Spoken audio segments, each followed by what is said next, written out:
Yes, guys, how you doing? Welcome back to the Spurs Talk Show. Devil's Advocate is back amongst us again.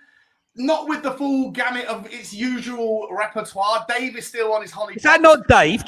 Is that not Dave, Sean? It's not Dave. We've got an absolute incredible stand-in, though, Johnny, for today, and hopefully going forward in other varieties. If not Devil's Advocate, we're going to bring Jack on as often as possible. This guy's a superstar. Jack Burford from, Hanson, from the 1990s boy band era. What do you like?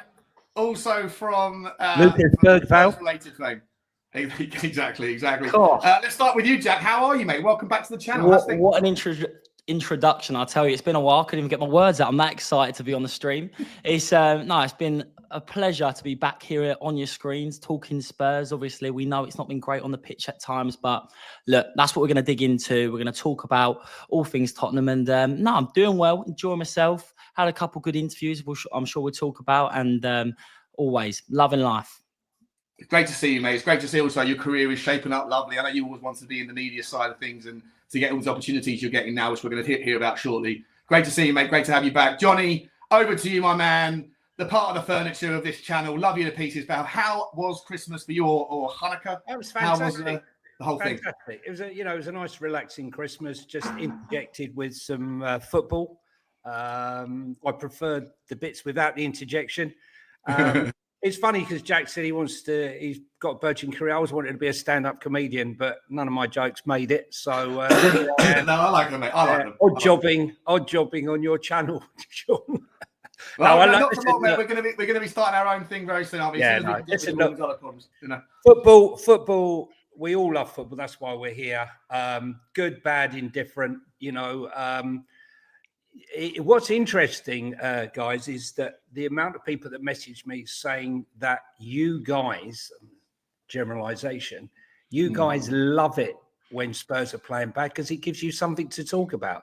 Nothing could be further from the truth. We'd rather be wallowing in glory than wallowing in misery as we are now. So that's just nonsense. Yeah. No, it is nonsense. Look, I mean, there's always something to talk about at Tottenham, whether we're good, bad, indifferent, ugly, good looking. There's always something around the corner for Tottenham fans to chew on. So we don't rely on, well, at least, maybe look, you can't speak for everybody. Maybe some people do enjoy the despair of poor football, but not here. Not here. We like to try to cover all sides of the hockey, all angles. It's not my job to tell anyone how to feel. I like to kind of bring together people and ask a variety of questions and then see where the topics land. Guys, in the chat, how is everyone over there? Let's have a little quick look, see who we're working with this morning or this afternoon. Ian Mess in the house. Good to see you, mate. He's off to the audiologist. I hope that's good news. What did he say? Yeah. Okay, can't hear you, mate. What? Sorry, I shouldn't laugh. I hope it's not serious, mate. Good luck with that. Yeah. And I'll see you. I'm actually going to be over on Ian and Adrian's channel, Die Hard TV, Spurs Diehards next week, I think it is, for a financial rundown. So I'm looking forward to see you then, Ian. Good luck with the health stuff. Jessica's in the house as well. Good to see you. She wants to see Tomori, Itakura, or Hanko and Cardoza. Interesting, Jess. Or Cardoza's probably good choices. Yes, good choices. Yeah, Itakura, wonderful left-sided player. Yeah. Hanko, we're going to talk about him. I just recorded a video, by the way, guys. My transfer news, views, and clues. That's coming out about 6 p.m. tonight. So I hope you enjoy that one. It's not, I'll be honest, I've struggled to put my sentences together. It was a real struggle, if I'm honest. So you probably maybe just skip it. Tamori, great player as well, available. And who's the other one on there? Itakura? Yeah, no, he's still guys, isn't he? Itakura, great player. Bissouma off, a winger, sit forward, and Buemo, yes, please. A goalkeeper left back might be harder to join in Jan. Love that, Jess. Very nice to see. Let's see who else we've got. Shane Reynolds. We've got Gavin Mills. Good to see you guys. Good to see 11 p.m. in Brisbane. Nice part of the world to be 11 o'clock, though, mate. I love Brisbane. One of my favourite cities. Gavin Mills, good to see you. Dreadlock, 74. He's still Ange. Sacking him would be more harmful. Still have injuries, even if we do. We're going to talk about that because there's been a lot of interesting reaction to that walkthrough video that I did. Just a spur of the moment I did, to be entirely honest. And the takeaway from it was, for me, I understand that there wasn't going to be very many Levy outers in the bar afterwards. That makes a lot of sense. I didn't think of it at the time, but it pointed out to me, of course, it makes a lot of sense. The Levy, the Ange stuff, though, we didn't find a single person that was Ange out. Just maybe one or two that understood and sympathised with those that felt that way. But most people were very much still on the Ange in. As to, I saw We Are Tottenham TV did a poll on their YouTube channel, and it was 65 forwards, 35, I think, in favour of Ange in. They did the same thing on Twitter, and it's like 75% to 25% Ange in. So, you know, like the online community to me feels a little bit like it's, as I said in yesterday's video, it leans a certain way, but I don't think it's a good representation of how everybody feels. Clearly, we're going to talk about how these guys feel about it in just a second. Let me just say who else we got to say hello to. Tony, good to see you. PH family, Voxaholic. Who else we got? That's me, 2 secs. Kulu's elusive right foot. Good to see you, buddy. Driving my Hyundai. Good to see you. I like that name, Driving my Hyundai. Terry writes, good to see you, mate. Roy. Ren, good to see you, Ren. Happy New Year. Is it New Year? It must be New Year already, isn't it? Happy New Year, Ren. Just about Happy New Year in Australia. Maybe in 45 minutes. I'm sure most people won't be listening to us. They'll be drinking some Forex or whatever you guys do over there these days. Castlemaine. Spurs fan John, Lee, Patrick, Callum, Jim, Kev, Tom, loves music, Chris, Perchy. Good to see you all. Jim, K Venex, MI, Patrick again, Steve Hayes, Jazz, Colin Cross. Let's get into it, guys. Welcome. Smash the like button, El Dante. Hi, Colin. Leo, and Tony and George. Congratulations, guys. You made it for the first 6 minutes of the show. Hopefully we can keep you for the next 90 or so. Boys, let's get straight into this thing. Like, where do we sit on Ange right now? Another disappointing result. I've got to touch on this. After the show, after the game, I was upstairs hanging around. I don't feel great. Bad mood. You lose the goal late on. I put out a video that, on reflection, was very aggressive and very over the top, I think, in the immediate emotions. But I always do say I'm capable and liable to do that immediately after the game. And so I always reserve the right to calm it down a little bit, as the week goes on. And I do feel a little bit less as strong as I did. I still think that Ange is full of foibles and sort of fallibility, if you like, with his approach to football. But, I don't feel as strong as I did after the game. Johnny, I'll start with you, my man. Where's your take after what happened against Wolves and generally on Ange? Listen, I don't think there's any right or wrong answer to this. Everyone's entitled to their opinion. Mine has been quite solid all the way through, really. I, like many fans, after the Chelsea game, up until that Chelsea game, obviously we were riding high on the crest of a wave, and then we hit the injuries.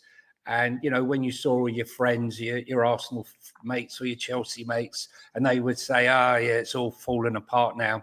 And we turn around and we said, wait till we get our players back and we'll show you exactly who we are. And I truly believe that. Unfortunately, when we hit 2024, that really didn't happen, Sean. We started to get our players back.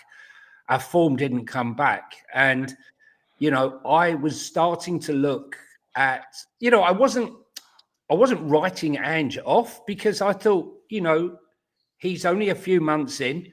We're looking for progression. Okay. So he's finding his squad, he's finding his players, who he likes, who he doesn't like. I didn't see any of that. Then I started the summer with hope that he would get what he wanted. He got what he wanted as far as getting rid of players. And then I thought we'd start to see some tweaks. Unfortunately, I haven't seen those tweaks that I really expected. And he stood his ground. I am not for changing. I will stand my ground. I will play this system no matter who says what, no matter, whether Gary O'Neill goes on Monday Night Soccer and lays the blueprint on how to beat Spurs. Let them have the ball, play with a low block and hit them on the counter. He's not for changing. I still try to keep the faith, but unfortunately now I'm in a position where I really can't.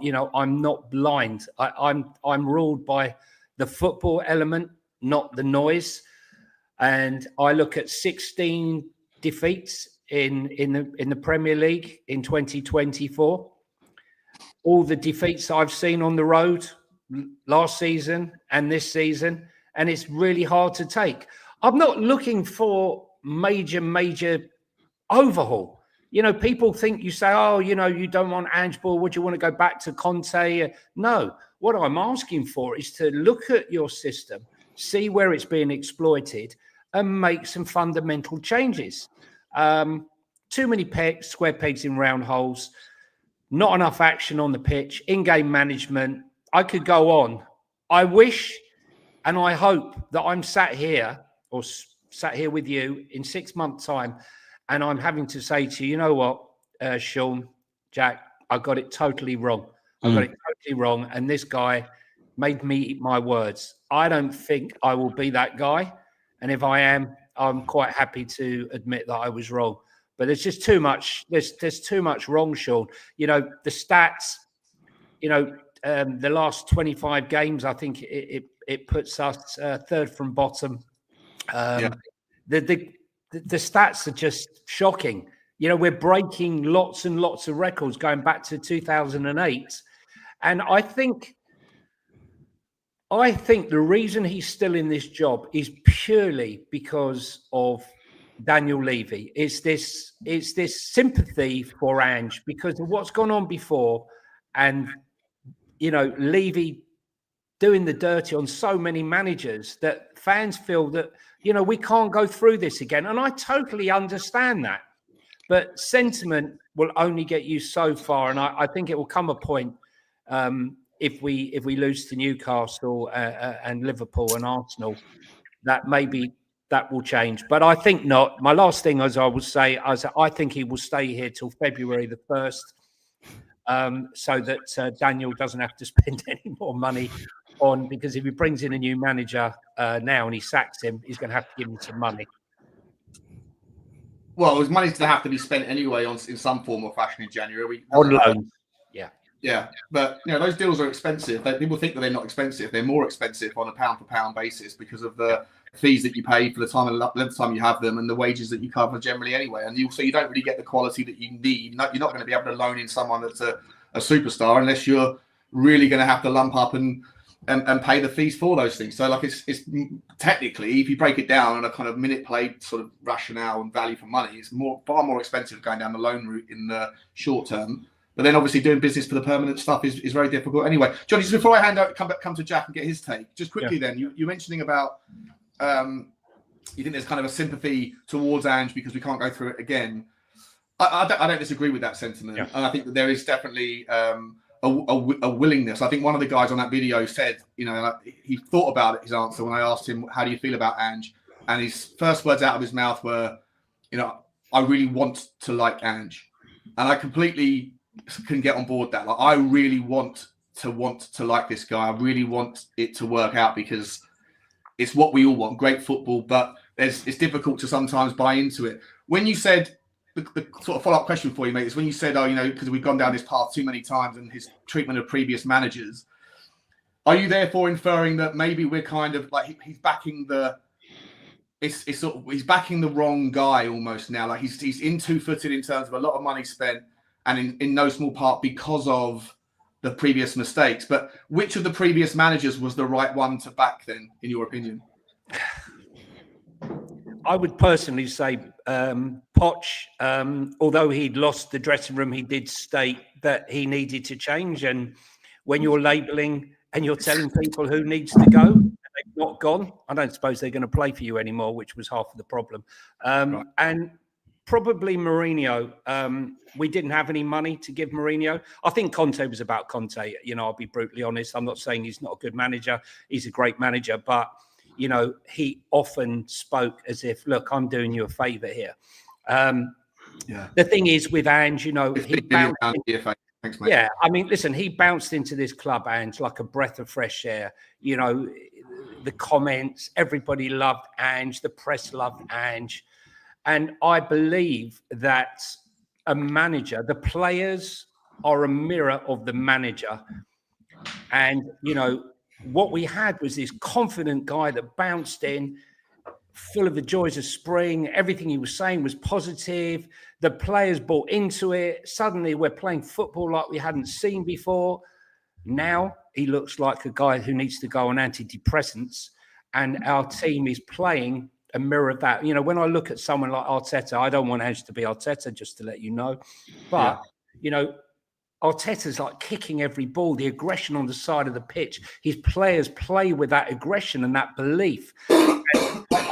I do think that the team is a reflection of yourself. But to answer your question, I think that Ange has been backed more than any manager recently, over 300 million. To say he hasn't been backed with his players, for me, is absolute nonsense. He might not have got every player. Look, we all know we needed a left back 18 months ago. We all know we needed a left centre back 18 months ago. You and I spoke in the summer about how goalkeepers are playing now, and more goalkeepers are getting injured because of, playing out from the back, and they're going to get injured, and what we're going to do. So I blame the club. Not everything is Ange's fault. It starts from the top, because I basically believe that 4 months search for a manager to arrive at Ange Postecoglou was a mistake. And that is not Ange's fault. That is Daniel Levy's fault. And that's why he's still there. Interesting take. Jack, I'm going to come to you in just a second. Let me just quickly... I know you're waiting 15 minutes to get your first word. It's a terrible introduction from me. I haven't given you a chance yet. Sorry, let's get to the stuff here. Shane Reynolds, mate, a member for 11 months. Thank you very much for your support. How much would we have in our budget for transfers? Look, it's difficult to know with January. I always crunch the numbers for the summer, and I'm always within 5 or 10 million of where we can be. I've got a pretty good track record. Give myself a pat on the back for that one. In January, it all depends on. I think there's money available if you want to do it, but obviously you have to then factor in, like I say, the cost benefits of what you're doing, the available budgets, the difficulty, the time restrictions, and also, the willingness to kind of over egg the pudding, overspend. Because you're always paying more in January. It's a sort of papering over cracks period of time. So I don't really know what the budget is, but I could tell you it could be. You could go to 60, 70 million if you wanted to. And you could spend more, right? You could just front load. There's always the opportunity to go, okay, well, let's just take a little bit more risk on now and do what needs to be done. But again, it's still about spinning plates and the considerations around whether you're buying for Ange, or is there going to be a need to change? And if so, then what does that look like? Have they made any kind of insights into that conversation? Tottenham traditionally don't really have that plan in action of the next guy. So they wait until the first guy leaves and then they go, well, now what? So it's difficult to know, mate. But there's money. There's always money available for Tottenham. There's loans. Sean, loans with options and obligations, right? Yeah. Or a situation like we had with Kulu, where you spread over 18 months, and that's knocked off of the final bill.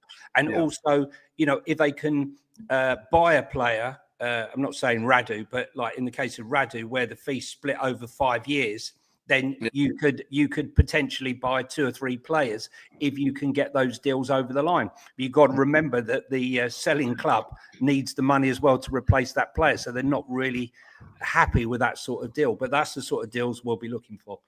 I completely agree. Blaine Devlin saying, pick up Blaine. Happy New Year to you, mate. Happy New Year, guys, and chat. Hope you have a great night. Let's hope 2025 is a much better. Happy New Year. Happy New Year, man. Absolute legendary part of the community, mate. I see you everywhere. You're always supporting all the creators. You're an absolute, very, very generous guy. Lovely guy. And when you have been on, you've got some brilliant takes as well. And I always see you in our WhatsApp group bringing up some really interesting points, mate. So, listen, by the way, he's just done another absolute legendary thing like he always does. He's gifted 5 more Spurs Talk Show memberships. Just quickly on that, because there's been so much loyalty and I haven't really repaid it with regards to my absence, I feel terrible about that. There is going to be, from now on, and I think you can even see it in the live stream listings, the schedule on the channel. I think it's going to be Thursday afternoons going forward. I will be doing member shows. So those of you that have been gifted one by Blaine now, please say thank you. And everyone that is a member and has been gifted maybe from Blaine recently as well, then if you guys want to come on and introduce yourself to the community, and this is the way that we all got started. We all started out by being a guest somewhere, and then from there, you get the bug and the bite for it, and then you join in and you start your own channel, and all that. The rest is history. So thank you again, Blaine, absolute legend. Tom Martin saying terrible 2024 personally for me. I feel you there, man. And also watching Spurs. Wish all of us a better 2025. Thanks for your content this year, Sean. It helped a lot. Well, 6 months of it was I didn't do anything, unfortunately. But that's why they loved it, Sean. Exactly. Absolutely, mate. And another, mate, I hope your 2025 is better, Tom. If you've had a tough one as well, man, I'm sorry to hear that, buddy. And Tony Rodriguez. Love this guy. So a Swedish man. He absolutely despises my take on Tottenham, on Daniel Levy, and he's often happy to tell me how he feels, but a very generous and long-term supporter of the channel, mate. So you're an absolute breath of fresh air, Tony. I love the fact that you're so honest with your takes, and you still support the likes of Spurs Talk Show. Thank you very much, my man. Very much appreciated. Guys, Jack, you've been waiting 20 minutes. Sorry. Let's get Johnny. We know how Johnny feels about Ange. How do you feel, Jack? What's your thoughts on Ange right now? Well, look, the title is Devil's Advocate, and this is how I feel. I'm massively someone who believes in Ange. I think, I understand where Johnny comes from when he says, with Ange, we know recently teams know how to play against us. And can you hear me all right? For some reason, I can't hear. All good. Okay, cool. They know the blueprint. They know they need to sit in and hit us on the counter attack with pace on the wings, and they know they're going to get opportunities. But at the end of the day, when we signed up and we wanted Ange, we know what he was going to give us, and that was front foot attacking football, and we got none of that under Conte Mourinho. That's some of the worst football I felt as a fan, and Agreed. I think I hated that process. And I think people are forgetting sometimes how good the highs are. And we spoke about it before. I've heard you speak about it, Sean. Yes, the floor, it's low. We can be as bad as anyone in the Premier League. But I was lucky enough to cover Tottenham Man City and how good we were at the Etihad. Yes, they're in a horrible vein of form, but don't forget we beat them in the Carabao Cup before, and we kind of started that demise. When Spurs get it right, it can be really good. And yes, there's a need for a bit more tactical flexibility and a bit maybe of Ange for being a bit more humble and realising now to compete with the very best, there needs to be minor tweaks. But I still don't believe he thinks that he's got the team that he's capable yet of playing the football he wants. I think the players are still learning. And because of the volume of games and the amount of injuries we've had, I don't think he's been able to instill his blueprint fully just yet. I know he's had time, but I think we're underestimating the injuries, the amount of matches he's had to play. So for me, I think he warrants more time. I would hate the idea of starting a new process. I hear names like Iriola, the ex-Dortmund manager, but for me, 18 months, we could be sitting here with the same mindset, and we have to start this cycle again. Ange might not be the man. It might be the next guy. But I think we'd be stupid to stop the process from where we are right now when we're still in Europe. We're in the semi-final of a cup. We are capable of beating Liverpool. We are capable of beating all the teams in the Europa League. If it doesn't happen and he's got his full team, then we need to sit down and have that conversation.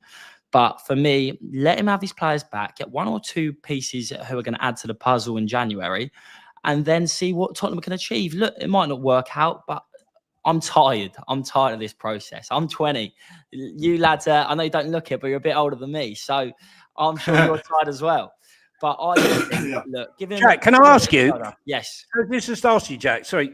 Do you believe that if Ange was to go, that it really would be a complete rebuild? Because 100%. Do you really? Because I felt that Ange needed, under Conte, that squad, we needed loads of players to be cleared out. If you look at all the players that have left, and Ndombele, Tanganga, Lloris, Dyer, I mean, there was a whole host of players that needed to be ejected from the club. So when people say we need a complete rebuild, I think if you've got an attacking, I just wanted to take your thought on it. If we got an attacking manager who played like Slot, attacking football with a hint of pragmatism and more measured football, that another manager could potentially not need a rebuild. Me personally, Johnny, I think with Tottenham we've got a fantastic starting 11. That is really good. But Ange's philosophy relies on, I think, having 3 or 5 subs each game. Because it's so high intense, you need to keep the energy levels up. And I think the difference from our starting 11 to the players below that, there's no middle threshold. So where you had your Dyers, your Hojbjergs now cleared out, they were probably in that category. They were never good enough. But we haven't really replaced them. We haven't replaced players that are capable of stepping into these holes and still keeping the levels just as high. I love Bergvall. I love Archie Gray. But they need people alongside them to compete with them so they don't get too comfortable. Because that's when you see the real breakout stars, in my opinion, when you're matching them with the quality. And that's when they say, no, I'm the man you want to be starting. And I can see that happening. But for me, there needs to be more lads in the dressing room, 100%. So one other question. Sorry, just one other question. So, sorry, Sean, I don't want to take over your show. No, it's absolutely fine. Apart from Kulu and Pape Matar, who has Ange Postecoglou improved in the last 18 months? Can't hear you. Oh, you've gone off. Your settings are gone. Do you want to try it? Are we back? Yeah, Here we are. Sorry, I've been tapping the mic, got too excited there. So I personally don't think Ange individually has improved too many players, but I think that's because he's a manager that relies on a system for everyone to work equally. And I think, yes, you can say you should be individually improving players, but as a whole, I think the squad level has improved. You could got an argue for Brennan Johnson. Yes, we all know one-on-one, he doesn't exactly have that bit of stardust, and you don't have that confidence to maybe get you a last-minute winner with individual brilliance. But what he has improved in his game, he's made him so much more efficient. And don't get me wrong, I get extremely frustrated. But if you look at Raheem Sterling, when he was scoring 20 goals plus a season, he was just getting running out the back post, delaying his run and finishing. And I think he's our top goal scorer in all competitions now. And don't take that away from him, because little bits like that, he's a very system-reliant manager. And I think that he wants everyone to chip in. There's not one individual player. And that's why I also think why Maddison's been struggling a bit recently, because he's the type of man who I'm a big fan of, but it's the Maddison show. He's the big man at the roast dinner table. He wants it to be about him. And I think he's got the quality. But right now in this Tottenham system, because you've got the likes of Kulusevski, who's willing to sacrifice himself for the team, he's the one who is getting the plaudits from Ange and probably the fans. So there's a little link there, and I've drifted off. But I think, I think that's a sensational rebuttal, to be entirely honest. I think Johnny asked a really good question. Who hasn't sort of man for man improved because of his coaching? The answer is not a lot, but I think you hit the nail on the head that that's not the way that Ange's system is structured and shaped. I think it's a really good rebuttal. Johnny? Yeah, no, listen, I actually had a discussion, fun enough, when James Maddison came to Spurs. I actually liked the player, but I did worry when I was looking. Look, I'm a Spurs fan, lived up in Glasgow for a while, became a Rangers fan. And when I came back down here, obviously I'm watching Spurs, but the only games I watched was the old Ferg games.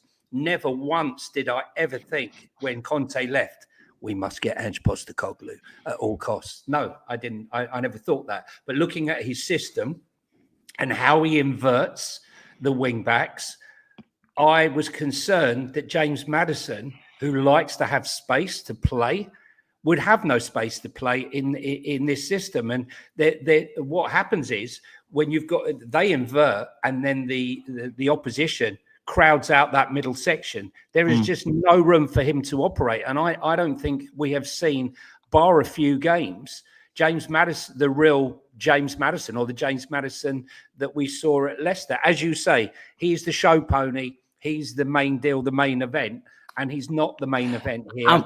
And just to add to that, I think Tottenham do need Maddison, and I think he does step up to the occasion. But I'm just saying, I know a few people are getting annoyed about, everyone loves Maddison, look, including me. I've been lucky enough to speak to him.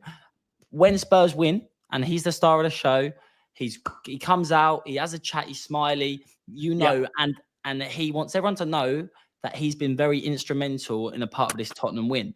But I just think sometimes when you're playing against a lesser opposition and you really need to dig deep, he's not necessarily the person to grab the ball and say, look, let's grab the ball and let's go for it. And I just think that's why we need a bit of healthy rotation. There's games where Maddison thrives, there's games where Kulusevski thrives. But with Ange's system, he needs energy, he needs legs, and he needs enough technical quality. That's why he admired people like Conor Gallagher, Pape Matar Sarr. That's why he's impressed as well, because they don't stop running. They're not necessarily ones who want to beat four players. They're like, look, no, I need to get the ball, drive into the space, take it back wide so we can cut back and score. Yes, sometimes in the bigger games, you need more than that. But to beat the lower teams, when Spurs won those first 10 games before they played Chelsea, they were getting the system right. They were learning the fundamentals. And that's why we were firing. No one knew us. No one knew us. But I feel like there's more. These players have the capability of improving the tempo, finding the spacing gaps. We've got the players to be better than we are right now. We know that. And that's what's hard as a Spurs fan. What about the flip side of that? I'll take you to the West Ham game. First half, he was having an absolute mare. He was not playing well. He was taken off. He had the raging hump.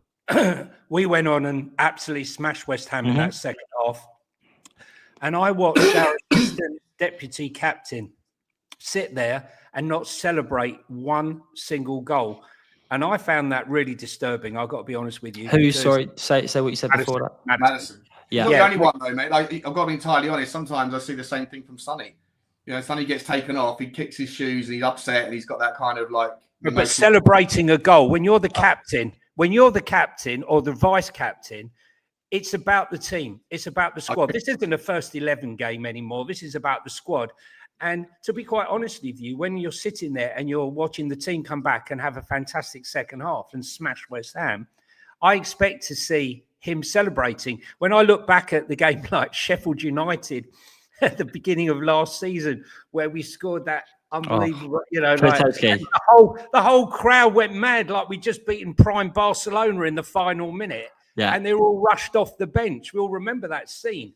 That seems to have gone right now. I'm not quite sure whether that's a reflection, like I said before, of Ange Postecoglou's sort of negative demeanour, or just, I don't know. I think it's hard because in life, there's always highs and lows. And when you're in the real highs like Sheffield United, everyone's going to be up for it. You're at your peak performance, aren't you? You believe you're unstoppable. And right now, circumstances that we can't control means, right, if I'm being honest, I'm a bit exhausted watching and sometimes even talking about Tottenham, because you feel like it can't even change. Like, what can you do? You don't go into a match and believe that we can even turn these teams over. And I've never felt like that with Ange. But if Spurs can get through this period, if you do get your players back, you still have that belief. And I do think it's a massive testament, clearly, on the training ground and to him, that the players are still playing for him. They're not throwing their toys out the pram. But even people like Maddison, who's not playing, let's be honest, when we signed him, we would have thought he was our main man every match. He's not getting a look in some of these matches at the minute. And it still seems like the players are playing for each other. It seems like they're affected by the results. And that's why I still have the hope that he can turn it around. Yeah, look, it's interesting. Two different takes on Ange, right? And I guess this is a good little segue, really, into why is the fan base universally split on this particular topic? As I said, I was surprised when you spend all day long on YouTube, either creating content or watching other people's content and looking at the comment sections. It's definitely, I believe, even on a channel like this, which is certainly, I don't try in any way, shape, or form to push narratives or agendas. With the Levy thing, of course, I lean more towards my defense of the narrative against him. But that's really in the pursuit of balance. And if everyone else is going to talk about this side of the story, then I'll spend more time talking about that. But generally speaking, I try my best to not push narratives and sort of say it, or sort of say both sides as I see them, and then ask everyone else. But I feel like it's pretty one-sided, even on this channel with the comment section, that most people are over Ange. And yet, then you see those polls on Twitter, you see that video walkthrough that I did, and in the real world, maybe it's the anonymity, people are hiding behind their chairs and their keyboards with names. Do you know what I think it is, Sean? I'll quickly jump in. Ange family. Exactly. I'll keep it short and sharp. I know that's hard for me and probably all of us sometimes. But I think it's because it's obvious right now to say Ange out. Of course it is. The results are terrible. The football isn't great. There's no positivity around the club. People are tired. They're not going to say, no, I really believe in the manager when you're drawing to walls, when you're losing after going 2-0 up. Why would really I right now convince people that this is the way forward with the way we're playing? It's really hard. But if you look at football in a bigger picture and you realise how Spurs have been as a club in general, the investment, everything that's happened, I think if you're sensible about it and you look at the bigger picture, you realise, actually, let's not bite the bullet, because we've been down this road before. The ceiling's high. And if we can carry on playing to that and you can find that medium balance and you make small tactical tweaks, there's a manager that can achieve something at Tottenham, in my opinion. So that's why I don't think the Ange people are going to be trying to tire themselves out, even saying it all the time. Defending it. Yeah. Yeah, no, it's a good point. It's a good point. Johnny, what's your take, mate? Why do you think that there is like a disproportionately noisier slant towards the negative in the online space, but when you maybe bounce around and talk to people face to face, they don't necessarily subscribe to that same viewpoint? I think there's the intense Twitter, Instagram crowd who discuss it, and YouTube who discuss it morning, noon, and night. Yeah. And then you've got your fans. Like, I've got friends of mine, who go down to the game. They're happy. They go down. They watch the game. They go home, and that's it. You know, they'll even watch Match of the Day when we lose. You know, I'm not one of those. I'm not one of those guys. I think there is just a split between. I think it's very much influence. I think if you know the old adage, if there was a queue of 3 options, A, B, and C, which is the correct answer, and you're standing there and it's your go to choose, and the majority of people are in queue A and no one's in queue C and line C, you're going to be influenced to go into queue A, right? I've always been a person that stands as I feel, whether it be C, whether it's to go right when everyone else is going left. If I feel it, and that's why I was saying to you, Jack, before, you know, I wanted Ange to succeed, but there were fundamental flaws in the system that I was hoping and thinking that he would address slowly. And because they haven't been addressed, and he's doubled down on this, I will not be moved. It's who we are, mate. And, you know, I'm not changing. That's when I've now sunk to the other side where, you know, I hoped he'd change, but he hasn't. And I think there are many people out there who really are swayed by other people's opinions rather than their own, and follow the masses. Well, you know, they're sheep. There's very few lines. Most people are sheep, right? That's just correct. And I think you're right, Jack, as well. I think both you make some good points there. I think it is easier recency bias. If everything was great, no one would be Ange out. If everything's bad at the moment, it's easier to just say, "Oh yeah, let's start again." But you know, like I say, I'm not ready for the new rebuild yet. I see the problems and I don't necessarily see the changes, but Do you think it's a more of a system problem, which I think will probably answer my own question, or do you think there's individual profiles that can help perform and make Ange, let's just say, more sustainable in a match, get through it? Do you think there's players that can help control the system better? A winger that can beat his man would help. Yeah. My opinion, I think a 6 who retains the ball better, but is also as good. We don't play with 6s. I play with 2 8s. Crazy. The 6s are like in the form of fullbacks, which I think is. We've 6 to death, haven't we, Sean? How many times have we discussed 6, 6, 6, 6, 6? Like the devil. Yeah. The beast. Give me the devil. Give me the beast himself. Chelsea had 3. The number of his name is 6. Give me a bloody 6. That's all we asked. I agree. We've all been screaming out for it. I think I was talking about it this time last year for Sean everywhere, saying that I think it's the person we need. And everyone was like, no, we need Bissouma. He's the man. But he is not. He's not. We've seen it now. I think most people can. But I just think you've even seen at Man City recently, Pep Guardiola, he played not a relatively similar style of football, I would like to think anyway. And he's trying to play Gundogan deeper. He's playing Rico Lewis in that position. When you're missing someone who can break up play of the bit like is as good on the ball and off the ball as someone is Rodri, you see the difference. And Tottenham haven't got anyone of that ilk really that can control that middle of the park. If there's someone out there, then I think we identify that problem. Then I really think Ange's football will work a lot better. So for me, like you say, square pegs and round holes. Them at Real Sociedad that could easily come in. Zubimendi or Mikel Merino is another one that could do it. You've got you know, your boy Gerstruder, Johnny. Gerstruder, yeah, I love him. Right, and he can cover and do the right back thing as well. Went to Leipzig. Yeah, it doesn't mean he can't move on again. Leipzig are always happy to sell because they'll use their feeder club in Salzburg just to bring in the next fella, you know? Right. There's loads of 6s out there. You don't have, and it doesn't even require you to break the bank. It's pretty simple. Pull out the Y-Scout tool, dial up the pass completion ratios to 93% or higher, and the tackle completion ratios and the ability to intercept. And there's about 400 of them that are easily attainable, and some of them could be youthful, some of them, but you know, maybe you've even got it in Archie Gray. And for what it's worth, one of the benefits of this turmoil that we're through is there's always opportunities that come out of adversity, and Archie Gray, in him you have an absolute like blockbuster future star there. If he can avoid the temptations of life, and I think he will, it seems like he's got his head on his shoulders and his feet on the ground, and avoid any injuries, the amount of things that he's going to learn, the benefit of going through this for someone so young, he's just going to become better and better and better. And hopefully when the opportunity's there to put him in the position that we actually need him to play in, you know, or if we ever pivot to a back 3, you've got a guy in there that's clearly becoming better and better at the idea at being a centre-back. It's not his vibe or his role really, but he can also step out and play that 6 as the third centre back, like a Romero. We've often spoke about that idea for him in the future. So there's lots of things to be concerned about, but there's also lots of small little wins here that you can see in the future. We're going to be in a better place for it. I would just make the argument. I'm sort of split between Jack and I'm not all like Ange in like Jack probably is. I'm not certainly not like I don't think I feel as strongly as Johnny does on the other side. But I'm not ready for that project yet. And I think, the next guy will be the guy. But if you bring him in now, he's not going to have benefited from these 18-year-olds that are maturing.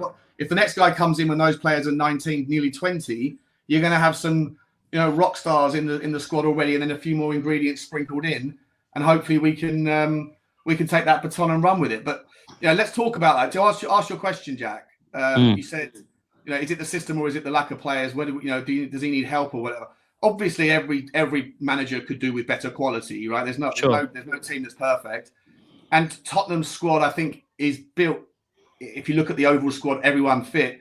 I think it's not far away from having the right profiles in most of the positions. Yeah. But I do think that there is an absolute need for a take-on specialist that we don't have in any way, shape, or form. Sonny's not that guy. Hojbjerg, I don't even know it. He might be, but we haven't seen enough. Yeah. Certainly, Johnson isn't the take-on specialist. Kulusevski isn't the take-on specialist. So, there is a need for me to go and get someone that can play off the right or off the left, that is just someone, that show pony that we like, who is just excellent at being able to create things with a little dip of the shoulder and run, take players on.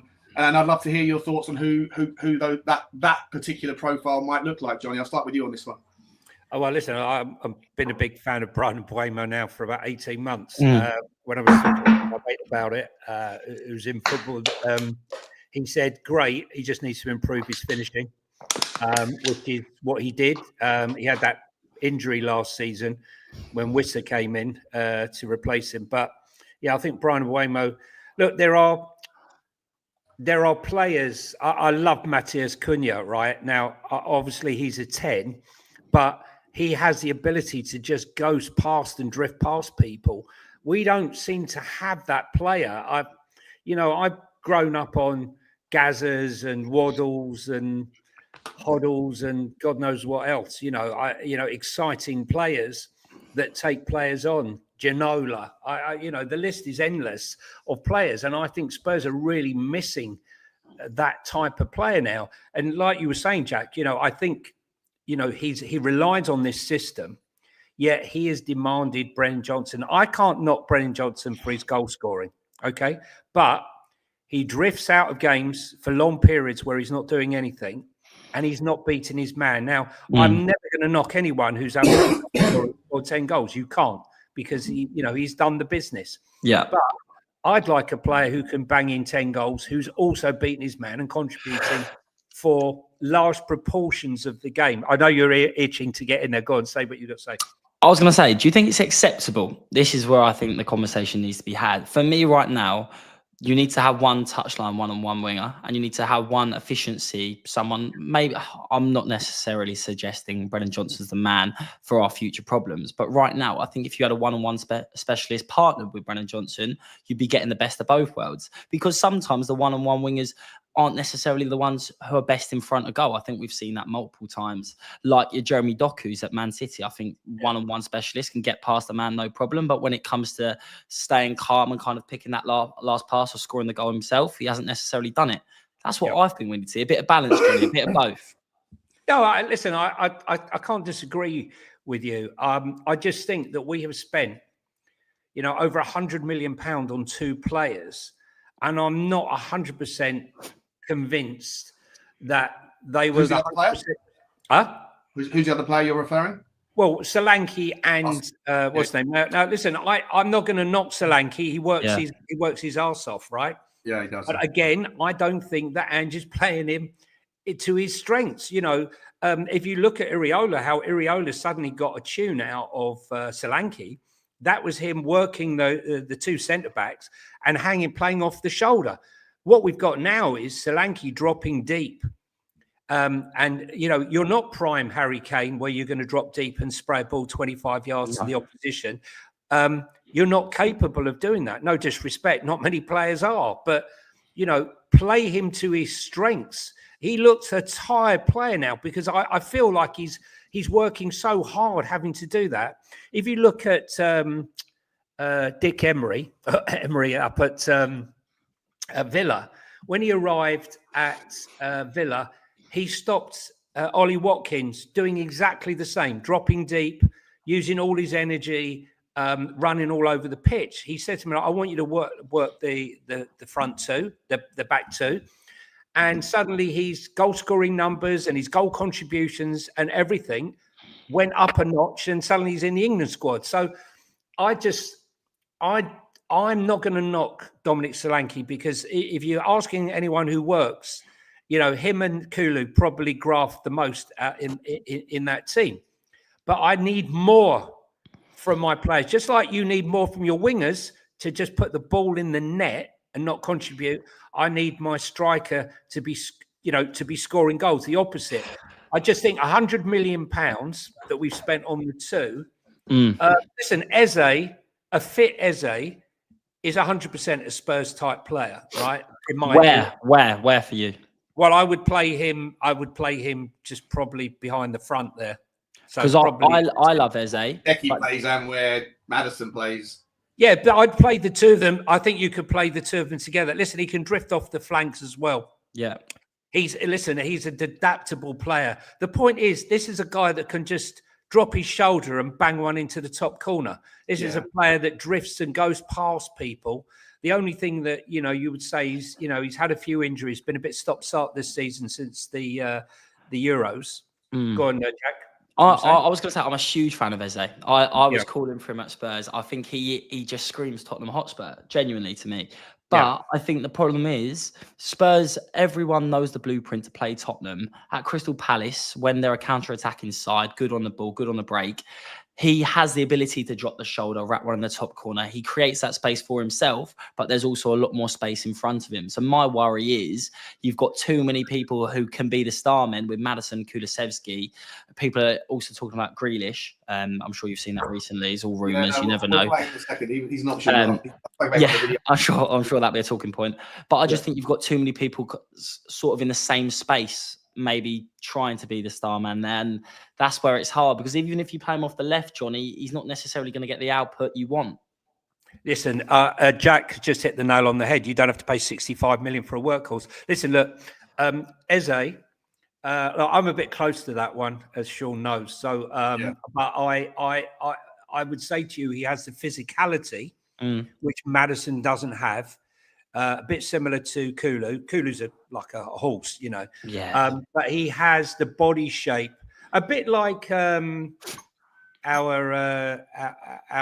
next up and coming talent, Moore, who Mikey has. Well, that's the other thing, right? Yeah, if we go and buy an Eze, you couldn't crowd out some of these. Because I think recently over in Leighton Orient now, so there's lots of options coming through. Yeah, you've got. Listen, I'm a big fan of Jamie Donnelly's. Right, I was a bit shocked that he didn't start so well. But my point was about Mikey Moore is, when you watch Mikey Moore, I watched a lot of his games in youth, and he's a standout. The way he bends his body moves around the tackles, so he can ride those challenges. A bit like how Gaza used to ride those challenges in the early part of his career.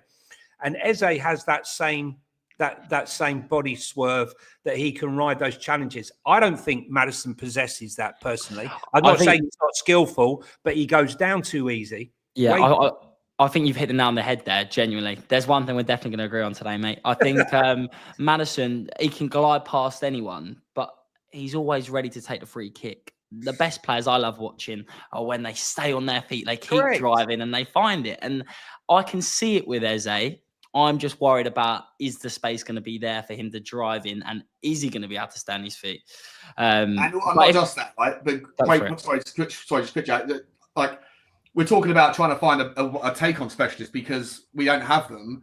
And if you do want to make space in the team for Eze, who isn't a take-on specialist, he might be able to do it, but he's not. Yeah. He's not known for that. Not a winger. And on the right-hand side, you're already sometimes you're not shoehorning, but you're shoehorning to a degree, for want of a better word.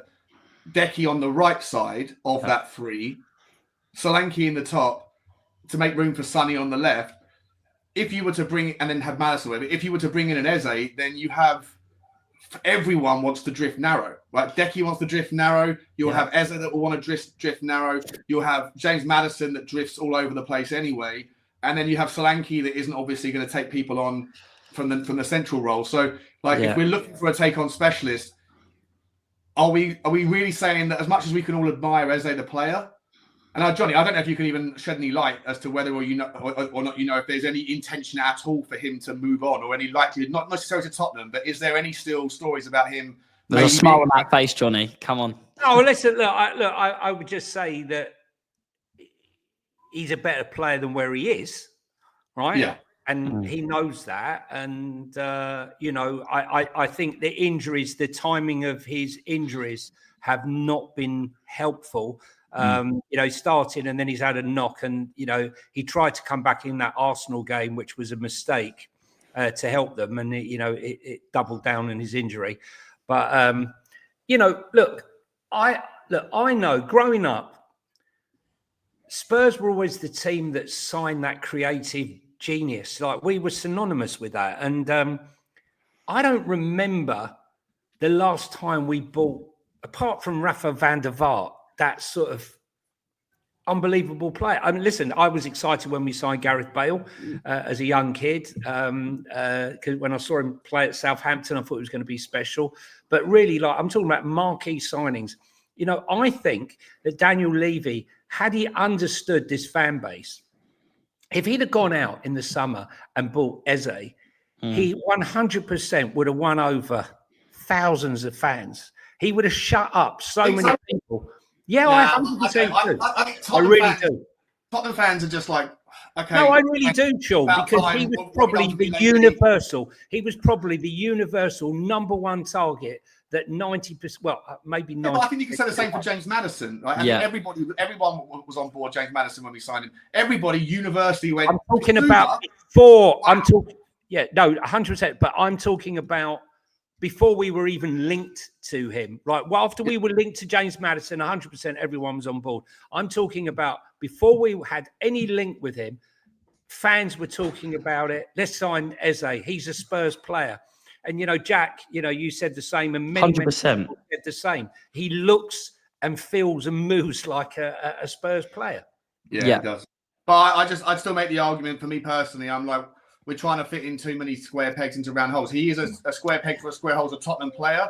I'm just thinking that for me, what we need is someone that can take the ball on the outside, drive, juke, run, slide through, come out the other ball, look up, pick the pass, and then make the right decision. On that note, by the way, I was once again blown away by Kulusevski, Jack, in the Wolves game. I always say about there's players out there that head down players that up maybe at the last minute and then fire it across. Like maybe the best example in the Tottenham squad for someone who's frustrating in that regard is like a Timo Werner, doesn't look up, and even if he does, struggles to kind of pick the pass anyway. Decky looks up more than he's looking down. Yeah, Decky is always looking up. Every half a second, he's looking to see where the ball needs to be. Doesn't always find it because he's not a £100 million player necessarily. He's not top world class.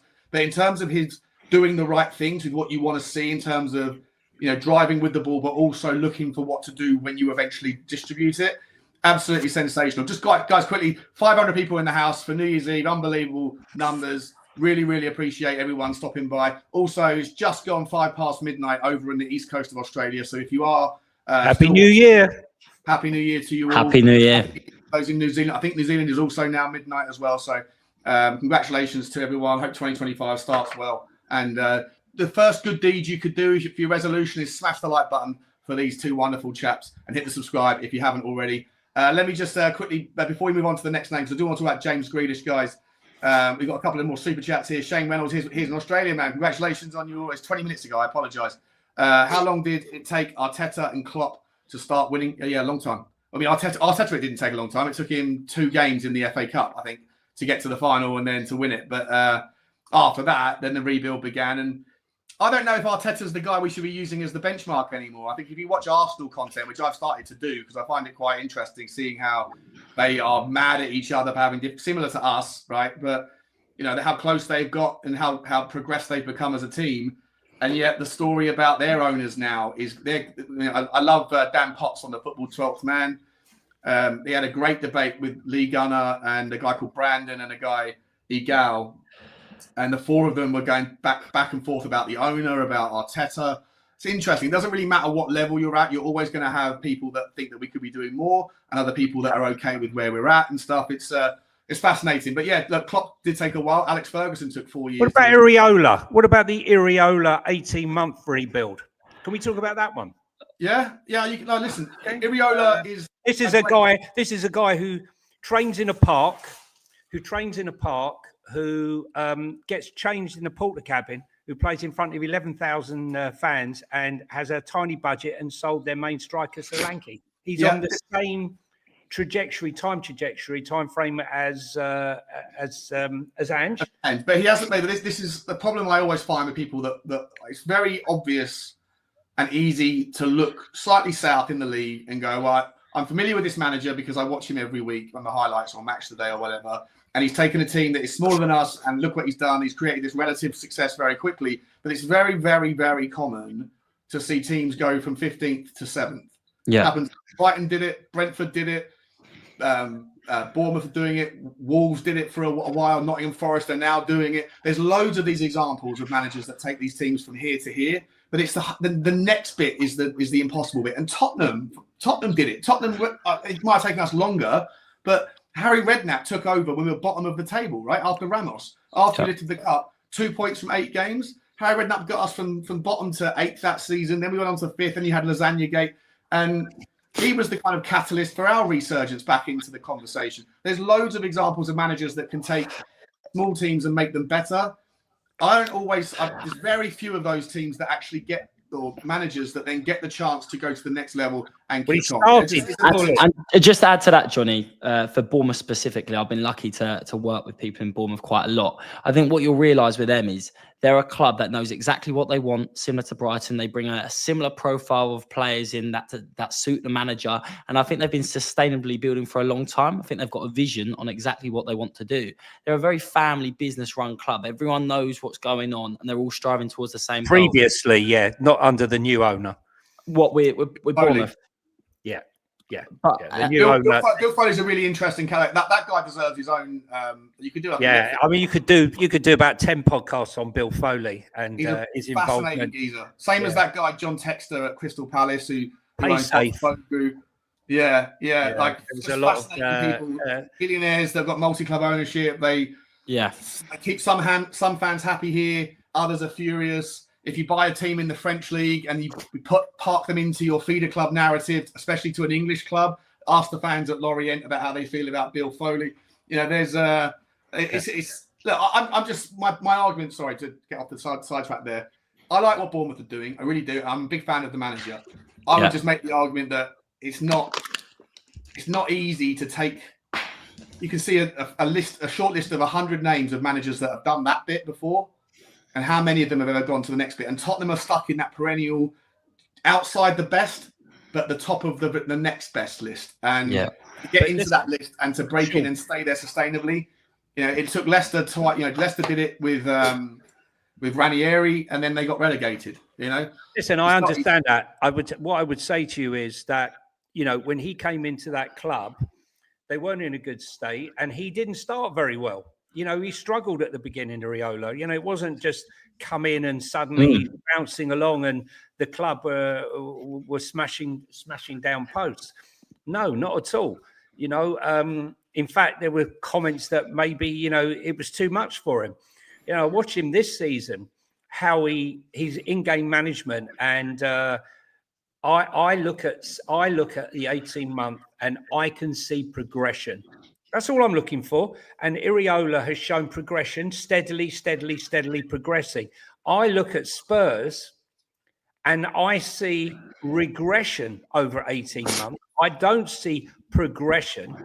You know, I look for the green shoots of recovery or the green shoots of progression, or, you know, Jack, if we started to see him adjust the backs where only one is inverting, or we see something different, you know, more mindful of defensive responsibilities, then I can, but he's not, we are not progressing. We're not, progression. John, if I ask you a question now, at the end of the season, right now, I'd say Bournemouth are flying. I think they're fifth, like slightly above Man City, and obviously we know where we are. How close do you think Tottenham and Bournemouth will be at the end of the season? If you believe, I know obviously Spurs have better players once they get everyone back fit, but do you think at the end of the season Spurs will still be in a similar position? And what do you see Bournemouth going on that same trajectory? Well, I think their squad is so small that, serious. I think they're signing this new kid from the States at the moment. I can't remember his name. Really good talent. I keep forgetting his name. Anyway, my point is their strength in depth. We complain about our strength in depth, right? They have the same issue. They don't have strength in depth. They have injuries. They've got problems, right? But they are quite smart, though. I think, why can't we be smart? We should be. That's what I'm coming to. I'm saying I think you have to look at, sometimes the manager's always the foreman. He's the first one you look at to fix the problems. But if you look deeper into the club, you look at Spurs' medical team, you look at the recruitment part, the teams that have got it right recently, because they're kind of achieving, like Sean says, it's easier to go from 15th to 7th than it is to go from 7th to 3rd. Like, it's hard to break that barrier. And that's where I think Bournemouth are right. When I've covered their games, they've got a new lad called Heisen, centre half, who's absolutely flying. That was hard to break through. But he only got in that game because the Argentinian boy was injured, right? Exactly. So what I'm saying is, in my opinion, they've got players who they're planning to come through. Like I said before, with Bergevall and Gray, they need someone else ahead of them so they can really show that quality. With Bournemouth, I think they've even got succession plan. Exactly. Like Brighton, for the future. Brentford. Well, we talk about Brighton. We talk about Brighton, but let's be honest. If you look at that list of 2024 Premier League points that I saw last week, and we had, was it 29 points in the whole of 2024 or something silly like that, whatever it was, right? And Brighton had 30. Right, so they had 1 point more than us. Whatever the number was, it might be maybe 39 and 40. I'm not sure whatever it was, but it was. I was like, oh yeah, you look at Brighton, you think, oh, they're this team that's just always moving in the right direction with their successions and their transfer policy, but they are also feeling the fatigue. I've said it for 2 years. Brentford will go through it. Brighton will go through it. At some point, if you have this luxury of a data-led, fantastic scouting system where you don't mind selling the guy who's the guy at the moment for top money because you already identified the next one that's coming through.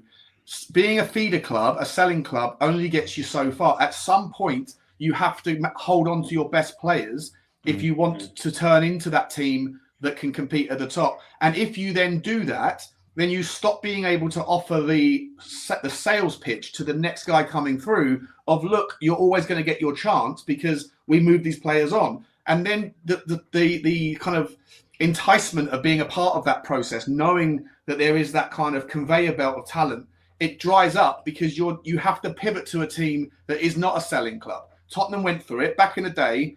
Every time we would get a great player, Sir Alex Ferguson would just use us to Carrick, Modric, Berbatov, all of them, Bale, right? They all disappeared in the end, and Tottenham didn't want to be a selling club, but the player power that you had your hands tied, and then now we became a non-selling club, not even by choice. We couldn't get rid of some of the players we didn't want anymore. But it's a difficult transition. All I'm saying is that it's very nice to look down the Premier League table and go, he's a manager that would do better. He's a manager that would do better. He's a manager that would do better. But how many of those managers in the past that have gone on to that next opportunity have ever actually turned? That's what we've seen it. We've seen it on multiple occasions. Obviously, Graham Potter being a prime example at Chelsea, but that's a hard club to step into. But that's why I agree with you there personally, and that's why I'm more pushing. I'm not saying Ange, listen to me. I'm going to get my banners out. But what I am going to say is, Iraola, as good as he is, it's a hard place to step into right now and change, because I think there's a lot of stuff that put the building blocks in place at Tottenham. No one, look, I'm going to reiterate this again. I might not be a believer in Ange, but right now you can't sack Ange now because you can't, right? We've got no one to bring in. The same person's going to have the same injuries. I do believe that they're self-inflicted. Well, that's another story. Okay, with the intense training designed to mirror game day, the amount of hamstring injuries. But I can't believe I don't agree with you, Sean, about Brighton in the sense that yes, they have been having to. They have had to sell. because they're trying to sustain it, but they are slowly moving up. What they're selling, right? But they're buying players. They're buying better quality players. I do like João Pedro. They've had a backward step this year as well. Would you not argue? They've signed a 31-year-old manager who's almost like a virgin, but dumped in with a load of women, right? I mean, it's like, you know, he's got to feel his way around, right? He's got to feel his way around. What's going on, right? It's too much to choose for. What do I do? Adding a bit of colour, it's all right. Yeah, adding a bit of colour. Painting the picture. But he's feeling his way around, to choose the pun. You know, I think Brighton's model is to be admired, you know, and the whole management and ownership there. He loves the club. I'm not saying Levy doesn't, but look, I just think that when I look at, I didn't expect Ange to be winning titles and winning trophies in 18 months. All I asked for was to see progress in our players developing, improving, our game improving, being tweaked. And I'm not seeing that. You know, I'm not seeing that. I mean, I actually thought, Jack, that you should have come on. Bergvall should have come on against Wolves for that last 10 minutes when the goal went in. And I thought Bentancur should have gone off. And we were talking about it in the stand. Bentancur should go off. He's on a yellow card. What's the point of him being on now? You know, we need to try and get that final goal. And talking about vision and playing with your head up, so I'm pivoting. That you were talking about Kulu. I actually like Bergvall because his peripheral vision is fantastic. Yeah. He plays with his head up. He scanned the area before he's received the ball, and he's already, when he's released the ball, and he keeps the tempo high. Correct. He doesn't stop, look around, does he? He knows exactly what he's going to do before anyone else does. And he's moving. Very smart. Very smart. Yeah, smart player. He's going to be a really. This is the other thing. I think that and I've said this 1,000 times. I won't say it in any more than a few words. Ange Postecoglou is a necessary cog in our story, in my opinion, and I hope that he gets enough time. But he has to improve. And if after a while, you run out of reasons to defend it. You can't. Like, it's a results business. So unfortunately, he'll run out of runway. But I do want to see what some of these players mature into this system. Exactly. Because I want to see Lucas Bergvall and see what he can become in a system that plays this sort of football. I do want to see Pape Sarr. You asked earlier what players have improved under Ange. I don't know if Ange is specifically responsible for this development, but I think Pape Sarr has become an unbelievable talent this year. And he kicked on from last year. And last year we saw the kind of green shoots of what that guy's capable of. I still think he needs to be a little bit more delicate with his passing. I think he's got a bit of a rashness with some of his. He wants to get it forward so fast, so quickly that he can give the ball over a little bit too much. But and then the transitions happen and the problems occur. But for me, I think there's lots of reasons to look at this squad and think that we are in the right direction. I think our recruitment has been much better. I think someone mentioned in a comment a little while ago that Fabio Paratici's ban is up at the end of the summer, which I thought it was a year further. He's in court again in January. Is he? I believe. What, for the same things or for new things? Well, it's related. Listen, I'm a huge Don Fabio in, Lange out. Look, Don Fabio bought in Gabbanini, he bought in Steinson, he bought in Scalding, and then Levy, despite ripping up the academy, getting rid of the Instagram kids, buying up the top 15 to 19-year-old kids. Right? I know that doesn't interest a lot of people, but basically that's our future. That's important. We need a conveyor belt of talent like Arsenal, like Chelsea, like Manchester City, and we haven't had that. And his other remit was to start buying the other players like we have with Pape Matar Sarr and Destiny. I agree. And others. And then suddenly Scott Munn comes in and he brings in his mate, right? Gabbanini, when Fabio got his ban, Gabby thought, right, well, I'm obviously going to get director of football because I bought in Destiny, I bought in this one, I worked well with Fabio. And he didn't get it. So he went.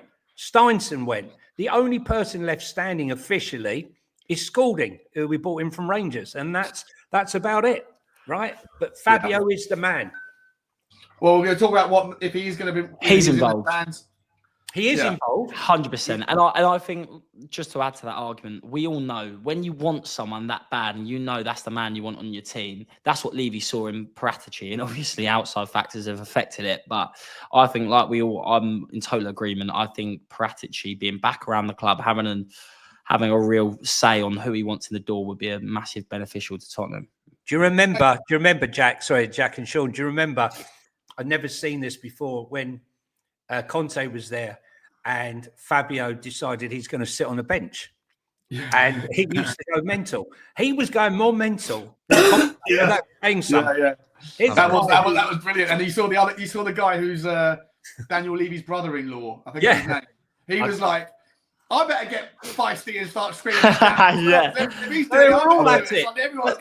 that's what you love, because you're bringing in people that are like, look, I'm proud of my work and I want to be there living it with the players. And I think that, the fans can relate to that. It's all about relatability, bringing that Tottenham hierarchy closer to the fans and see what they want. And I think you want to be proud of what you achieve. And it's just annoying. But I think he's going to come back. To be fair to Daniel Levy, I know that everyone thinks I'm overly fair to Daniel Levy, but he is not known for necessarily for being loyal to his managers, right? He doesn't back them in a lot of people's opinions, and he's happy to pull the plug in the past. I think that there was the fact that he stood by Paratici throughout his legal issues. At the time, I thought, I mean, it's not. What are we dealing with someone here who's, so unlike him? It's unlike him, but also I'm like, you know what? Like of all the people to back, of all the people to stand by, you're standing by a guy who looks like he could go to prison before. Like, it's a strange one. No, it was Fabio, wasn't it? Everyone was shouting Fabio. Yeah. But listen, and look, I think fair play to Daniel Levy for recognizing the value of the guy. He clearly trusts him. He's kept him on board. He's back in the stadium now in the posh seats. And if it's true that the ban is up and there's no, I'm not sure about this new thing you're talking about, the court. So I haven't read that. But if he is out of the trouble in the summer, then it'd be great to bring him back in a permanent role and get him back in the hot seat in the dugout. You know, see all that stuff again. It'd be fantastic. Let me just quickly get these super chats and remember for 18 months from Drew Zilla. Big up, Drew. Good to see you, mate. Big up, lads. Hope everyone is well. Smash the like and check you're still subbed. Yeah, please do, guys. Been wild. The weird subscriber stuff is just bonkers, but we have got about 300 back over the last couple of days. So appreciate everyone that double check they were subscribing. If they weren't, hit the subscribe again. Ask you to do the same. And Blaine Devlin, big up, Blaine. Here's a question, guys. With Sonny's drop off, do we have any world-class players now in our squad?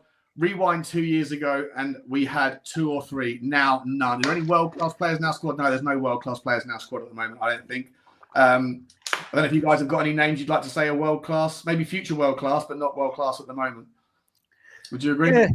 Well, that Lamine Lamal looks quite good. Maybe we can make a little bid for him. Well, he's another player. He's another player that's going to get riddled with injuries because he's getting overworked. He's getting so overplayed by that team in Barcelona. In Barcelona, that they a lot of pressure for you. Here's one for you. The top scoring teenager in the whole of Europe is Vuskovic, Luka Vuskovic, with 6 goals. And let me tell you, and he's that overhead goal that he scored. What a goal! They might be 11th in the league. They might be in the Belgium league, but the kid's 17 years of age. He did that against Bruges, though. Club Bruges, right? This is big team Bruges. I like Bruges. Really another Fabio special. Yeah, and I can't wait to see him come. He's quite self-aware as well. He's had a few good interviews recently. He's like, I want to be ready to jump straight in the team. I know people talk about my pace, but I'm working on it. Like, it's nice to see someone talk refreshingly about themselves and also realise you still need to improve to play to the level of what is the Premier League. Has he grown any more inches yet? Has he put any more? Is he still in the grow pot, or are we thinking he's a big boy, isn't he? He's about 6'4", isn't he? Yeah, he's big boy. He's taller than that. He's like, I thought he was 6'7". Oh, no, something like that. Listen, how can you play an Ange ball when you're worried about your pace? When you're scoring biases like that, don't matter, mate. Do you know who? No, it does. You know what? Vuskovic he's currently 190. Oh, he's 193. So that is 6'4", I think. At the moment. You know the one player, laughable, that we sold that would actually suit this system. Tanganga? No, who's playing well at the moment. You're going to laugh. Davinson Sanchez. Now, No, you know, I'm having it. I know what you're The saying. only great part about his game was his It's ability the pace. to run back. I'm just saying. All I'm saying is, Yeah. when you play the high line, if you play traditional football, he's not your man, right? Yeah. He's not your man. You play a high line, and he has the pace to intercept. You think Sanchez more than Tanganga? Sanchez, yes, because he plays that high line is designed for him, just the same as Radu Dragusin is not designed to play high line football. But he's a good player. Yeah, but Radu. If you ask most fans, they tell you he's shit, and that's because they don't understand. He can read the game well. He's a good interpreter. Player I think he'll be a good player. He needs to play in a traditional defensive setup, and that's where you'll see him shine. Do you think, though, partnered with a Micky Van De Ven, or we bring in another centre half who gives us that get out of jail free card like we've seen so many times? Do you think Dragusin could be a good player for Tottenham, or do you think he needs to play elsewhere to bring out his own football abilities? I think we need a manager that can understand his attributes. I think he's very good in the air. I think it's something that Micky Van De Ven is not great at for someone of his height. He needs to improve. Yeah. I think, listen, look, understand this, people, right? He's 22 years of age. 21, isn't he? It's 22 now, I think, Drago. Yeah. You might be right. Check it up. You might be right. But what I would say to you is that, you know, as far as I'm concerned, a centre-back doesn't come into his true, you know, potential peak form till he's around about 26. I remember John Stones signing for Manchester City, and at the beginning, he couldn't kick a ball. You know, he was awful, and they paid all that money for him. And, you know, we all know what he went on to become. Maybe not at the moment, but so I think a lot of people are writing him off. I just think this system just doesn't suit him. It's as simple as that. Just the same as kicking out, playing out from the back doesn't help the tree. The tree is not designed. Yeah, it's interesting. I remember doing the reviews on. I never look back at old content. Right, never look back at my old stuff. But it just popped up that it was January the 7th of last year when I got up. I think with the highest amount of like live stream viewers, or whatever. I crept my eyes open at like 7:30, and I saw the news that Tottenham had signed Radu Dragusin, and I was like, oh, it happened like 3 minutes earlier. I jumped out of bed, slid out of bed like Wallace and Gromit in the opening intro, and like your trousers slide on naturally. I come flying in here. I got 4 cups of coffee and went live. And I remember going, we signed this. You know, Tottenham are massive. Tottenham are huge. We've got to be beaten by Munich. Yada yada yada. And I'm like, wait, let's Radu Dragusin. Let's talk about this guy. What have we got here? Well, we've got a guy that is not blessed with pace. He's a wonderful long pinger ball. Pings the ball pings it like Ibiza. And I was like, this doesn't actually make any sense. Correct.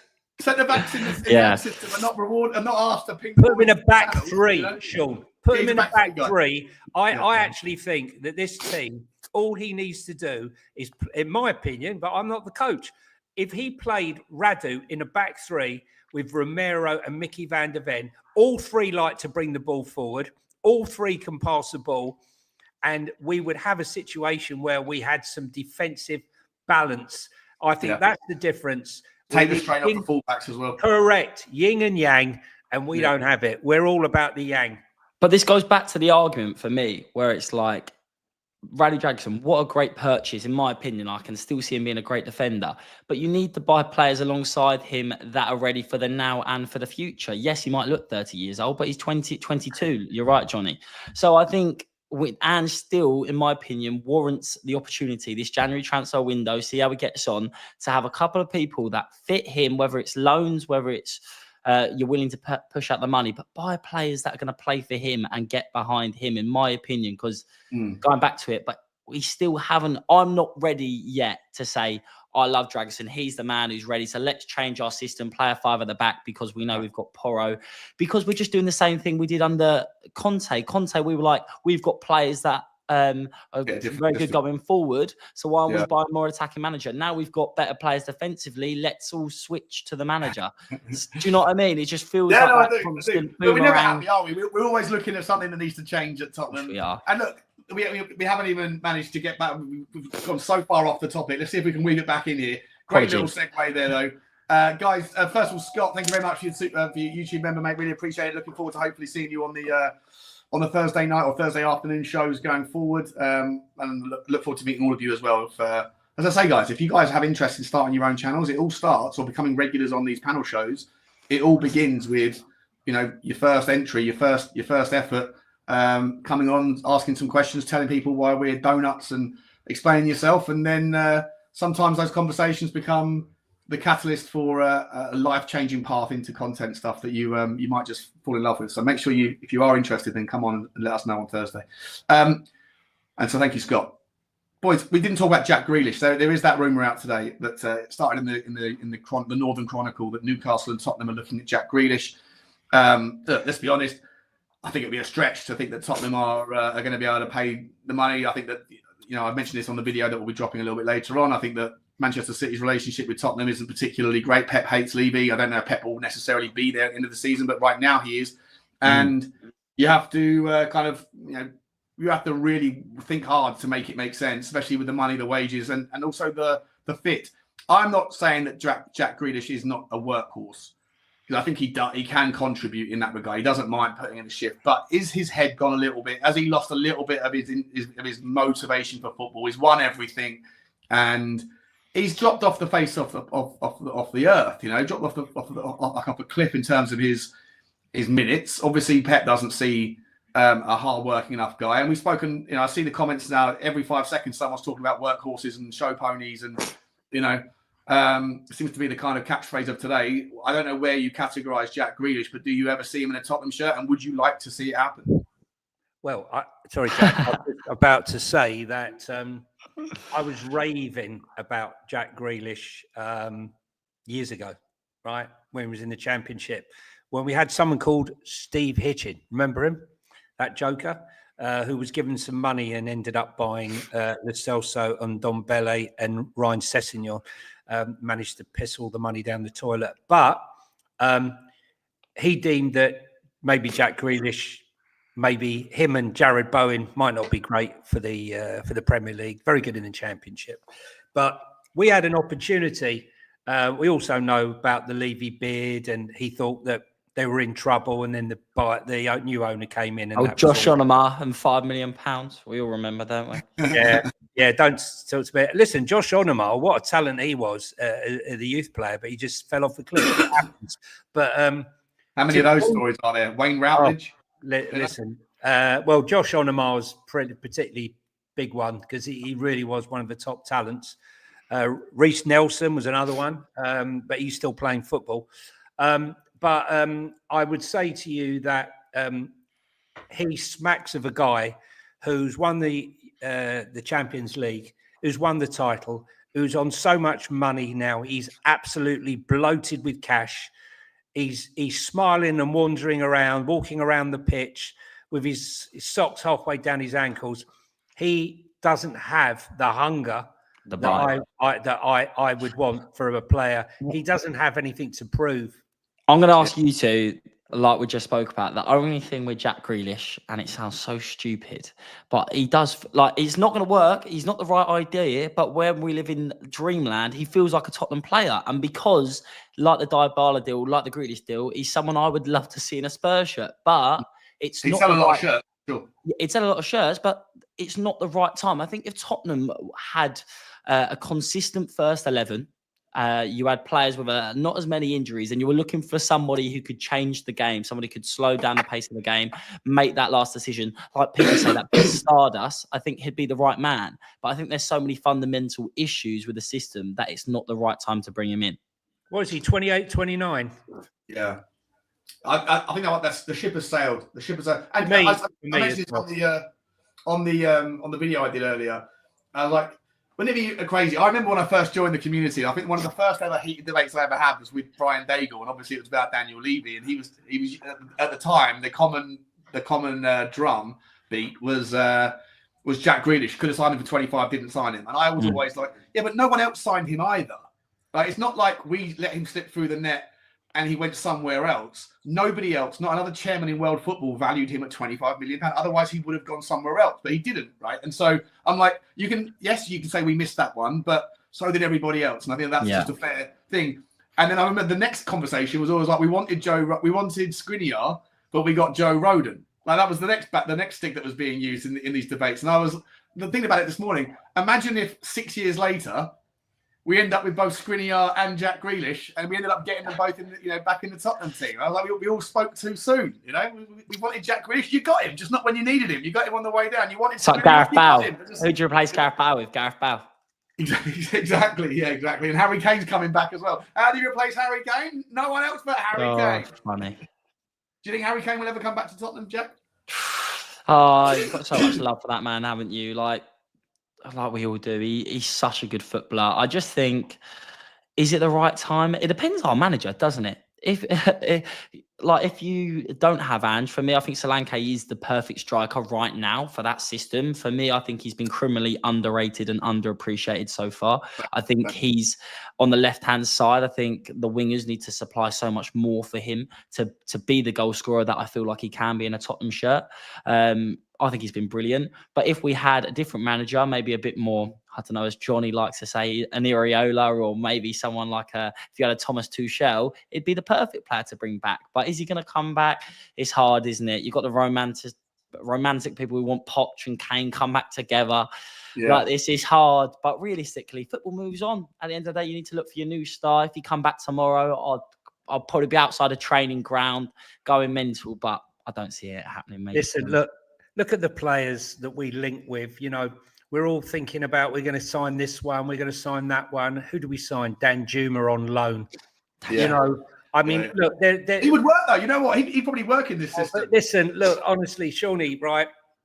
You just look back in these windows where we're linked with this, we're linked with that, and then we get Timo on loan.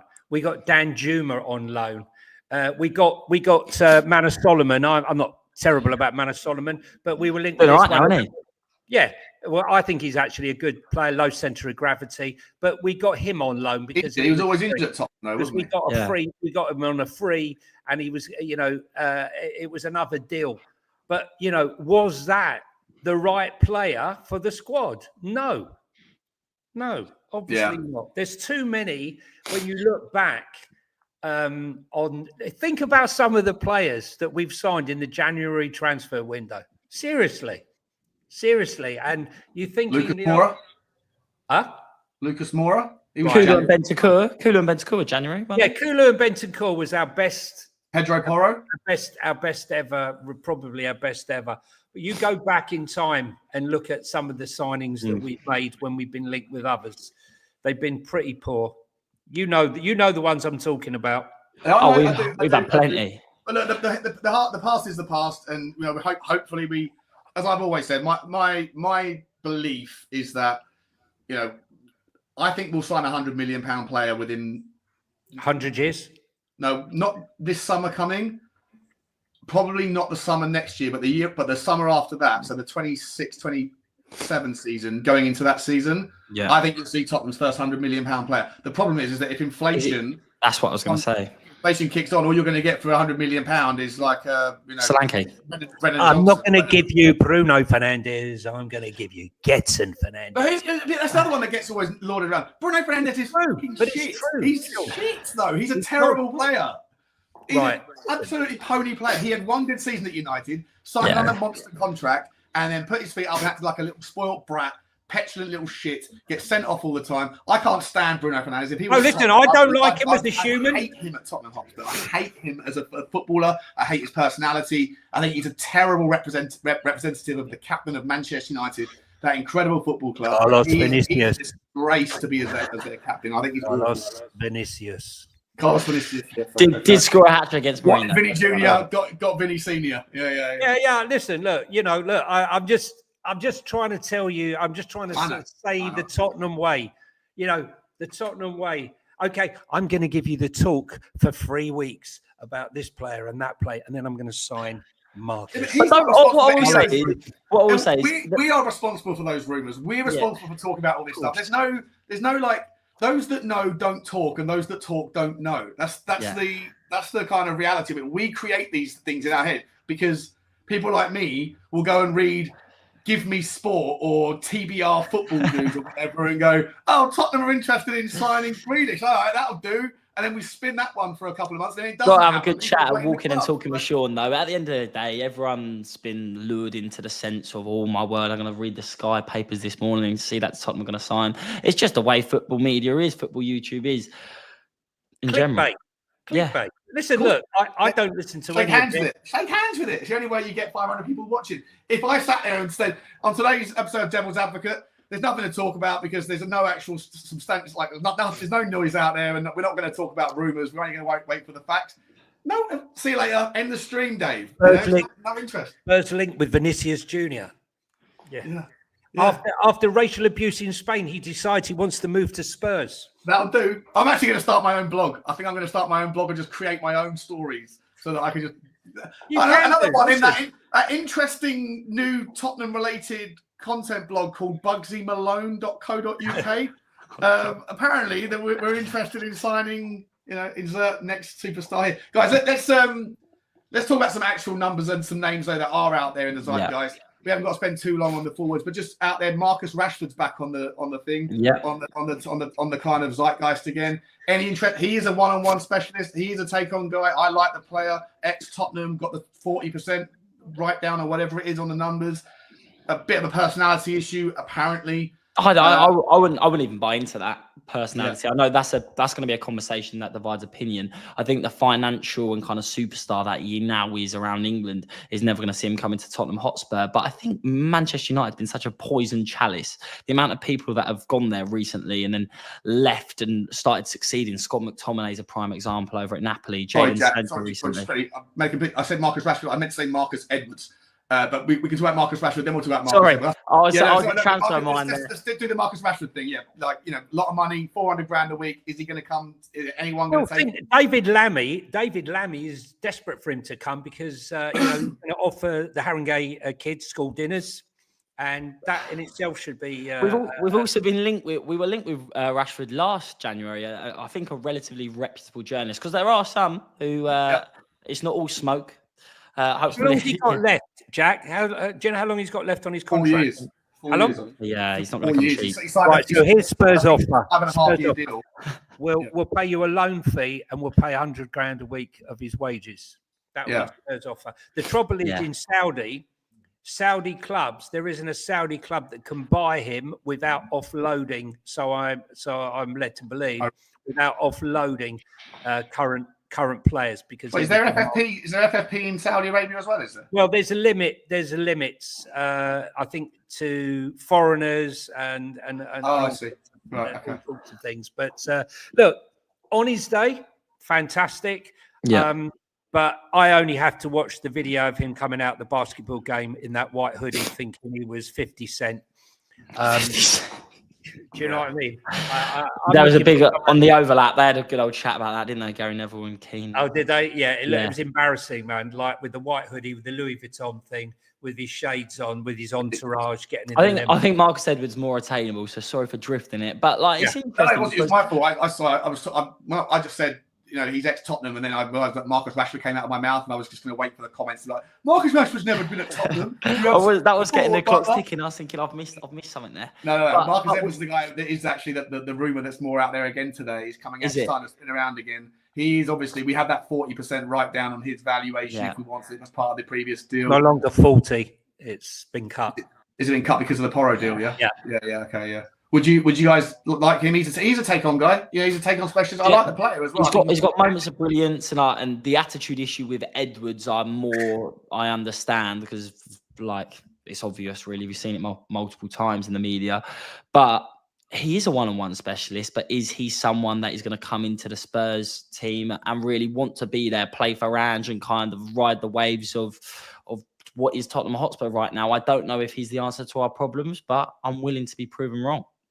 Yeah, I think Ange would have him pinned up against the wall within a fortnight. You reckon? Yeah, maybe. Yeah. Whenever I've seen sporting, I don't often watch a lot of Italian Serie A, and sport like Portuguese football is not easy to access. But when you do see it, I actually quite enjoy. I quite enjoy watching those games of football. They're pretty technical, but also can have some moments of real classy breaks and stuff in it. And I've always looked at Marcus Edwards, and I've always come away thinking he does work hard. He's not just someone that sits on the outside and waits for the ball to come to him and then do his little turn on. He does work hard, a bit of like a kind of level, though. He hasn't gone up a level, Sean. He hasn't been smashing it down in Portugal to an extent where a top club in Spain or a top club in Europe has come in for him. I think that tells you everything. All I can tell you is when he was a youngster, everyone was talking about Marcus Edwards. And I'm talking about before Poch dubbed him, young baby Messi. The rumor was that, he was probably one of the best players in England at the time. But, it's going up to that next level from under 21s, under 18s football to men's football. It's difficult. Look, he's having a good career out there, but I just can't see he's sustainable. He drifts in and out of games. But it would make sense. It would be a typical Tottenham deal where, they've just sacked their coach. They're at 6s and 7s up there after 4 or 5 games. Amarin's replacement, Pereira, I think. So maybe they're vulnerable enough to take a shitty deal. Yeah. Okay. Look, I mean, I can't think of any more forward names. I know we're going for over an hour and a half. There's always one that comes out of nowhere, though, isn't there? Moani but he ain't coming. Moani, interesting, Colin Moani. I want to just quickly pivot to one other player because it's a nice little transition from the forwards or from the wingers into the potential defenders. Buonanotte. We can talk about him in a second if you want. I didn't include him on the video today. But there is another player in Patrick Dorgu who is technically a left back, but has been playing all season as a right wing forward over in Lecce, and he is a really interesting player. I don't know if you guys are familiar with him. Done a little bit of looking at his Y Scout and stuff. Scored a few goals recently this season. Look. He's got the ability to drift inside. He likes to take the ball inside from the right hand side as a wing forward and cutting on the left. But like I say, traditionally he was a left back. So is a sort of balanced, if you like, can get forward as a fullback, but can also do all of the sort of back post and aerial kind of responsibilities that I think sometimes we lack. I think Tottenham have a problem, especially from our left to our right, when the ball gets whipped in. There's sometimes a lot of issues with, I guess, the positional awareness of Pedro Porro and Radu Dragusin and some communications. Not quite the same the other side, but it'd be nice to see Destiny Udogie get some competition over there. I don't really want to have to see Jed Spence playing on the left. I would like to see Jed Spence playing on the right. But sure, exactly. But you can't do that unless you bring in a left back. And with Destiny, is he a left wing back? Would you say? Sorry, Dogu. Right? Would you say? Listen, I'm looking certainly more of a forward-playing fullback than it is a defensive one. Yeah, I've got to be honest with you. I don't recognise the Destiny Udogie who I saw playing in Italy. I mean, all I saw was this guy who hugged the touchline, picked up the ball, and drove. And when he's then cut inside, you couldn't stop him. Pace and power. They're not utilising in his best form, I believe. I'd love to see Pedro Porro. I would love to see. It's never going to happen. Right wing. But I'd love to see Jed Spence playing at right back, and I'd love to see Pedro Porro play right wing. That's what I'd love to see, because he's a guy who's capable of beating his man. He's also capable of whipping a ball in. He's our best deliverer of a ball. He's a quality finisher as well. Well, that's what I'm saying. I mean, he can get back and help out defensively without having the responsibility of doing it all himself. That's what I'd love to see. If you're going to experiment, and you're going to offer, respite for players. I mean, unfortunately, Porro's the one that's been overused more than anyone, so that's not going to happen. Yeah. Staying in that kind of defensive side conversation, guys, we had obviously the Jared Branthwaite story yesterday, £18 million. I think it's just laughable. It's not going to happen, is it? But I mean, boy, good dreams. But here's maybe a more realistic one for you. David Hanko.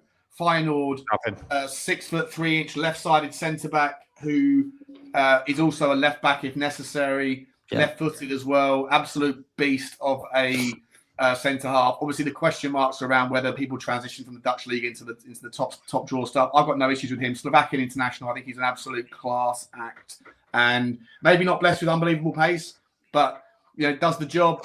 He's monster in the air, brilliant, tough tackling. Slovakian, typical kind of Balkan. I think Balkan is the right word to describe it. That grit and that fight in his play. Can really pass the ball as well. Can zip the ball through. Short, long, doesn't seem to matter. I'm a big fan of David Hanko, and I was wondering if you guys concur with that, or if you have a different style of opinion. We're crying out for another left centre back, in my opinion. And I'll be lying if I say I probably know as much as you on David Hanko. I haven't watched as much, but from what I have seen, he's definitely someone that would be a welcome addition in January for sure. I want someone who can play left back and centre back. It'd be the perfect 6'3". It sounds like the perfect solution. And like you say, Slovakian centre halves, like you've already described it as well. Is Skriniar from Slovakia? Have I got that? No. Yeah. No, he is. So they've had loads of good centre halves. So I'm sure he's had good mentors almost to bring him through and play alongside. And for me, why not bring him in? I'm a big fan. Yeah. Yeah, I'm a big fan. Him and Gus through that. Look, I'm on slot all in, right? Yeah. So I watched Hanko Gus through that, and I'm look. Those are the type. A great team. I like Final. They're a brilliant little club, aren't they? Lot well, look how that's why I love Slot, because he was a guy who did okay, came in, did okay. Then they sold half the players from underneath him, about 4 or 5 players, and he ended up doing even better than he did last time. Yeah, but they made the Conference League final. Final. They lost to Roma. They lost to Roma, but I mean, Spurs fans. I remember last season we were linked with Milenkovic, right? And everyone goes, typical bloody Levy signing. Typical bloody Levy signing. We've been linked with him for ages, though, Milenkovic. Yeah, and then he goes to Forest, and he's been unbelievable with Morello. Yeah. There's some players you can just look at and know that they're going to do it. You don't need the Y Scout tool. You don't need the stats. You just look at them once or twice and go, they've got it. They just understand the game. They understand how to be strong when strong is necessary, delicate when it isn't, and just do the A, B's and C's of their job very well. I always thought like that with Joachim Andersen for me as well. He's always someone, maybe not in the Ange system, but every time I watched him play, I thought he was brilliant. Well, we were buying Andersen, I can tell you. Really? When was that? Andersen, Fulham. Yeah, when were we going to buy him? In the summer? Before he went to Fulham. Yeah. Right? He was waiting on us, and we were looking at other options. And he kept saying, I'm waiting for Spurs. And then his people just basically turned around and said, well, if you want to offer the same as Spurs are offering. And they did. And then he went. And we were still faffing about. How much did you go to Fulham for from Crystal Palace? Wasn't massive money. Was it not? No. 25 mil? 20 something million. Yeah. Good. And he's the guy who can, what a passer of the ball. Yes. Yeah. Sensational. I actually prefer him to the other fella, Gahey. I've always said that. I've never really. There's a few players that I look at and I've never really got where the hype is there. Gahey was one of them. Another one was Jonathan David, and you can't. After a while, you have to shake hands and kind of go. It's just me. Maybe I've just got that one wrong, because Jonathan David I've always watched and never been impressed with, but his numbers are just unbelievable at every level of the game. Champions League, Europa League, obviously in the French league for Lille. His numbers are just phenomenal every single year. There has to be something that I've missed about him, and I'm very much on board, especially given the fact that he's a Brooklyn boy that plays for Canada, dual citizenship. You know that there's some sort of back of Daniel Levy's mind. He's sitting there going, Johnny Cardosa, American, NFL fan base we haven't tapped into yet. He's on an up and down, Cardosa. He's up and down. Started well, and I like Tamori. What about him? Yeah, great player. I don't know why he's fallen out of favour in Milan, though. Well, listen, being schooled in Italy, if you can play regular games in Italy and hold your own for quite a while, then for me, you're good enough to come and play in the Premier. And you've also got, and when it's not like we're talking about these players even walking in being our starting centre half straight away as well. So for these are the type of players you want. Look at Liverpool, look at Man City, look at the top teams. They've got what is that, Jack? What is that though? This thing, right? You see, I've got a different mindset. Yeah, I believe that there is no such thing as a starting 11. No, but that's what I was just about to come to. I'm saying Sorry. they've got four starting centre halves. They're ready, and they all want to be there. They all know they're going to play, and that's what we need to add. That's why I still think there needs to be. I'm kind of changing the argument here from time to time, but he needs to. That's what we do on the Devil's Advocate. Exactly, we're chopping and changing. But well, look at to Jack. It's fine. Well, it's fine to do that. But listen, look. I had this conversation last summer. Who's going to come? What bloody keeper would come to Spurs and sit on the bench? I said, well, why has he got to sit on the bench? Yeah. He's going to play 8 games of the Europa League. He can play in the cup games. He could be playing 15 games, even 100%. if there's no injuries. And when I look at Arsenal, I remember Leno getting injured by getting kicked in the head by Malpai, that horrible individual. Horrible little shit. And I thought that's Arsenal's season finished. Definitely finished now. He was superb. Yeah. In comes Martinez, right? Even better, right? And then the summer, he can go, right? We're bringing in Ramsdale. Yeah. And then they bring in Turner. Then they bring in Raya, right? Yeah. It's like Kelleher at Liverpool. Kelleher, I love. Say adversity creates opportunity. Correct. Mamashvili, they're bringing in the another. Why would they bring in Mamashvili? Don't get me wrong. I know the guy's class, but you got to let Slot have one signing. Yeah, true, exactly. He got him and Chiesa on loan. That was all he got. Kelleher will go. Liverpool's team is sensational. It's the best squad in Europe. Surely, I wanted Kelleher over 18 months ago when he came in. I think it's about 18 months ago when he came in for an injury then, and he was outstanding. And when Lloris was going, he was one of the keepers. Obviously, everyone was talking about Raya, and I quite liked Kelleher. But this is it. It's competition for all places. I really like Hincapié, right? Yeah. But this is a player that can play left back, left centre back, and he would be proper competition for Micky Van De Ven and proper competition. And you'd like to think, Johnny, wouldn't you? With the problems we've had recently over the past 10 games, this has proved that football is a squad game, and you 100%. Need players to step in, and you need to have that level of belief. Like with Pedro Porro, Kulusevski, I think at the start of the season was some of our strongest players, but being run into the ground has let their level drop off. And this is why I think you need players just below them to keep pushing that level up. When people are going for it, they don't get as tired because they know that they can't slip off. Otherwise, they're easily changed. And that's what keeps the level high. The Sergio Reguilon argument, again, I said, are you really going to cut off your nose to spite your face? Right? Are you really going to say this is a guy who's played for Real Madrid, Atletico Madrid, Man United, and he had a good loan spell at Brentford. They couldn't afford his wages. He's not good enough. When you're riddled with injuries, your players are knackered, and you won't play Spence and you won't play Reguilon. And he was forced to play Reguilon the other day. He's had 2 games. I thought it was very funny when he tweeted, "See, Mum, I got a game of football." Very funny. But this is stubbornness beyond belief. I believe that he can come on for 20 minutes at the end of a game and deliver a cross. He might not be a well beater. Yeah. I think it's hard, isn't it? Where you publicly come out and say he's not part of my plans, he's not coming on the tour, he's not going to get the opportunity. For him to not go, us not trusting a youth left back. Johnny, you'd know more than me in the Spurs system, and then bringing Reguilon after he's clearly been told he's not wanted or he's welcome.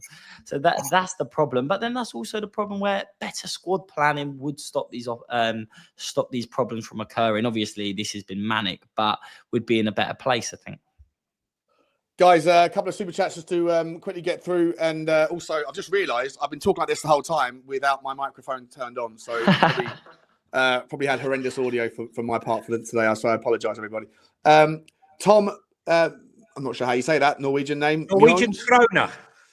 No, Tom Jones. Jones. Tom Jones. Oh, me Jones. Me Jones. Yeah, exactly. Yeah. Hey, Thank you very much for Super Chat. You didn't say anything there. I think you came back with the second one saying the first statement signing will come next summer.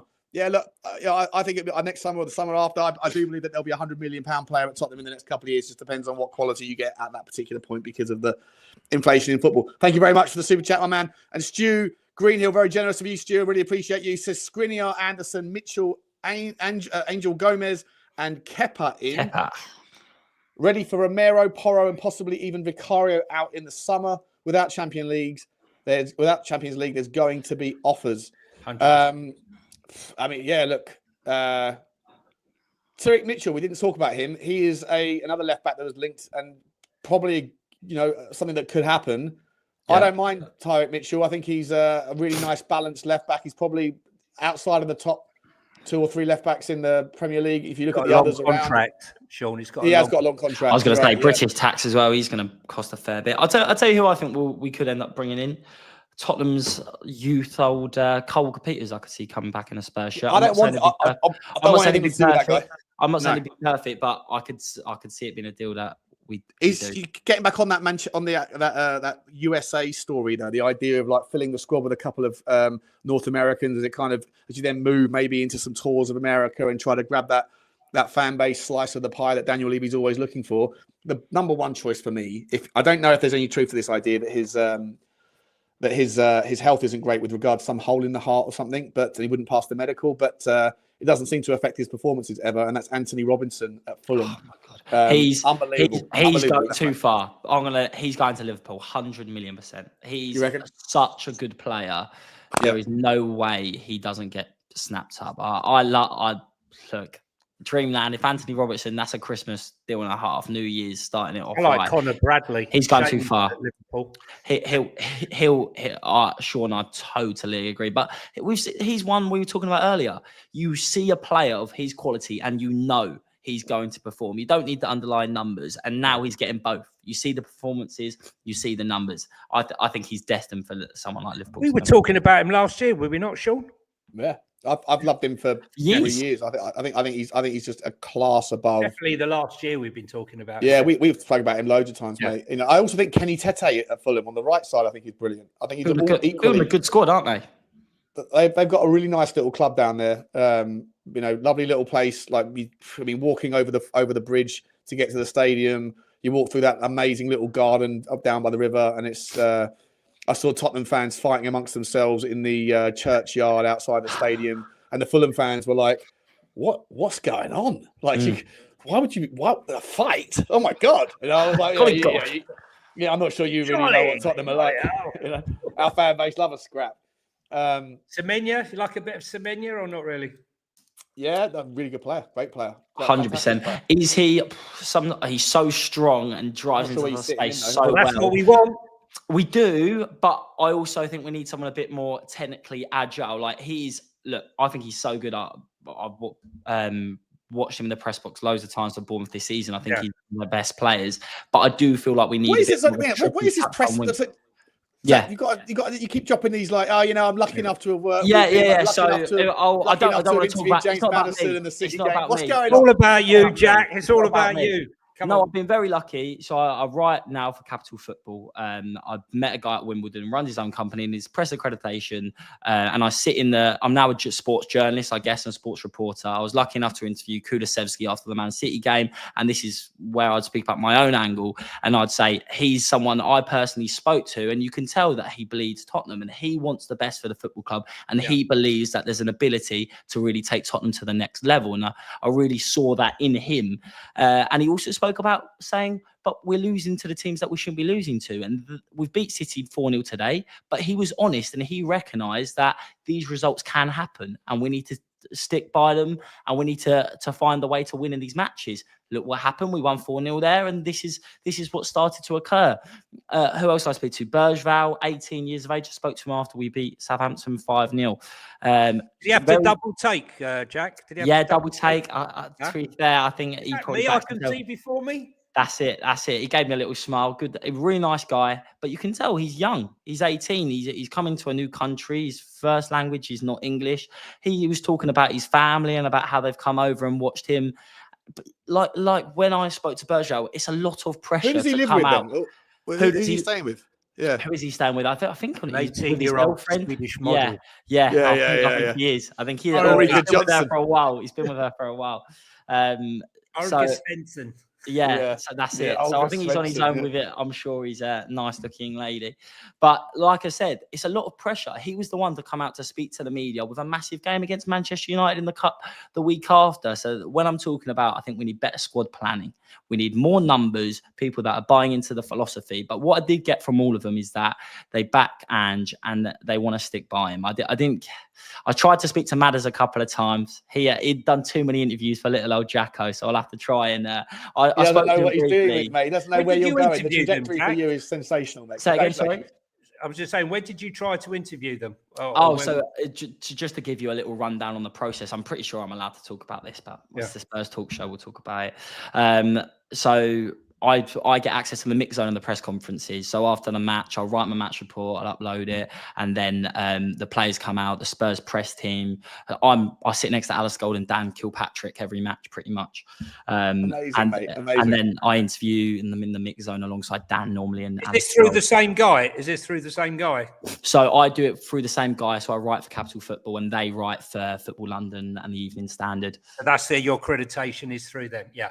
So my accreditation is through Capital. It's not about me, whatever. But like you say, sometimes I know what I'm talking about. I know I waffle on, but I've got a long way to go. But it's great to try and give you the insight of what I believe the players are really feeling. Do they really care as much as the fans do? Do they live and breathe Tottenham Hotspur? And that for me, that's what I want to see in a Tottenham player, that they want to make this club a success. They want to bring trophies to this team. And that I definitely think there's a fair few that do. And obviously, there's going to probably be a few that need to be chopped and changed, like in all football clubs. But that's why I'm still holding the belief that I think we can turn things around. And I would like to give Ange time. It might not work out, but for me, I'm willing to have the patience to see what happens. Sensational, man. I'm so happy for you, buddy. You landed on your feet, and I always knew you were going to go to great things. Long way to go, though. I hope you get to see mate, you're going to get there, mate. You're brilliant. You're for someone. I don't know how old are you, Jack? 20. I'm 20 now. Ticking over. Have you pulled out of university then? Have you given it up, have you? No, doing it alongside university. So wow. I study 22 hours a week. I do tennis coaching, and then on the weekends I travel. I don't know how do you manage astrophysics at university? And that's what I do. I try. So I do sports journalism at the uni. That's what I'm getting my degree in. So I try to speak to them and use part of it. They're usually pretty good to me. So don't worry. I still have a good time on a Wednesday night in uni. Got to enjoy yourself as well. So don't worry about me. Try get the balance. Sensational, mate. You're so articulate with your takes and things, mate. It's brilliant. It's been a pleasure being on with you, Jack. Yeah, it's been great, mate. It's been a great little introduction, and like I say, we're going to do more together as long as. Love to. Don't worry, people in the chat. These are the people you want to tune into. I don't watch as much Spurs YouTube stuff as I potentially should now, but these two especially, I always tune in because they're proper Tottenham fans, know what they're talking about, and they want the best for the club. And at the end of the day, I was born a fan, so why wouldn't I want to come on something here and join in with these two? So I'll always come on. Appreciate you, Jack. Let's just quickly, I think there's a couple of super chats, but we're going for 2 hours, so we're going to round it off soon. Just to finish, Stu, appreciate you, mate. He says he thinks of Romero, Porro, and Vicario's out. I can see Romero leaving. Porro, I think it depends on if he gets the offer. If Real Madrid come calling, he's going to want to go. Everyone does. Same with Romero. I'm not that bothered about Romero, to be entirely honest. I don't think he's the player that everyone else or that we thought he was going to be. There's lots of vulnerabilities in his game. That being said, he's still probably the best centre-back we've got in terms of traditional centre-back work. But Vicario, I don't know. I can't believe Vicario would leave. No. That would be. I think he's fully coys. Is Vicario? I think he fully coys. Like fully coys. But thank you very much for the super chat. Tony Rodriguez is saying, why won't top players come to Spurs? I mean, top players do come to Tottenham. They're not world-class players. I think, like I said 1,000 times, I think we're in that kind of halfway hut between. We're not in the very best, but we're the best of the rest most of the time. And it's a difficult kind of circle to square. Plus the salary cap thing and the wages. It's not always easy. It's hard to sign top players. Sean, what I was going to say as well. People are saying, why won't top players come to Spurs? You've got to remember, Thomas Frank from Brentford was asked, what are you worried about Mbeumo? He started laughing at them. You're forgetting how much power these clubs in the Premier League now have, how hard it is to sign their gems, because like, look how volatile the Premier League is this season. Nottingham Forest, we're talking about signing Hudson-Odoi and Morgan Gibbs-White. They're now second in the league. Sometimes you don't always want to jump ship to the top 6 because it's not always better for them. So it's harder to sign these players. Correct. Correct. So thank you for the super chat, Tony. And Vineet Kamal, I think that's how you say your name. Thank you very much. I think that's rupees, I believe. Even if Spurs win a trophy, do you guys think top players will be happy with an EFL FA Cup? Only mid-level guys will stick around. Only League or Champions League counts. Yeah, I think, will they be happy with a cup? I think at Tottenham, any cup will do for the time being. And you need success breeds success. So I think you've got to start somewhere. 100%. But look, it's bloody difficult to win any cup. It's so difficult to win any cup. Look at how good Liverpool are. Liverpool could put out their kids and still probably beat us, but they're probably going to pick a little bit of a stronger team and make sure they get to that final for Arne Slot's first season. Johnny, I don't know what your take is on that one, mate. Listen, I think this story that's doing the rounds that Liverpool are going to rest some players. I mean, yeah, right. His first chance to get to a final, he's really going to go low.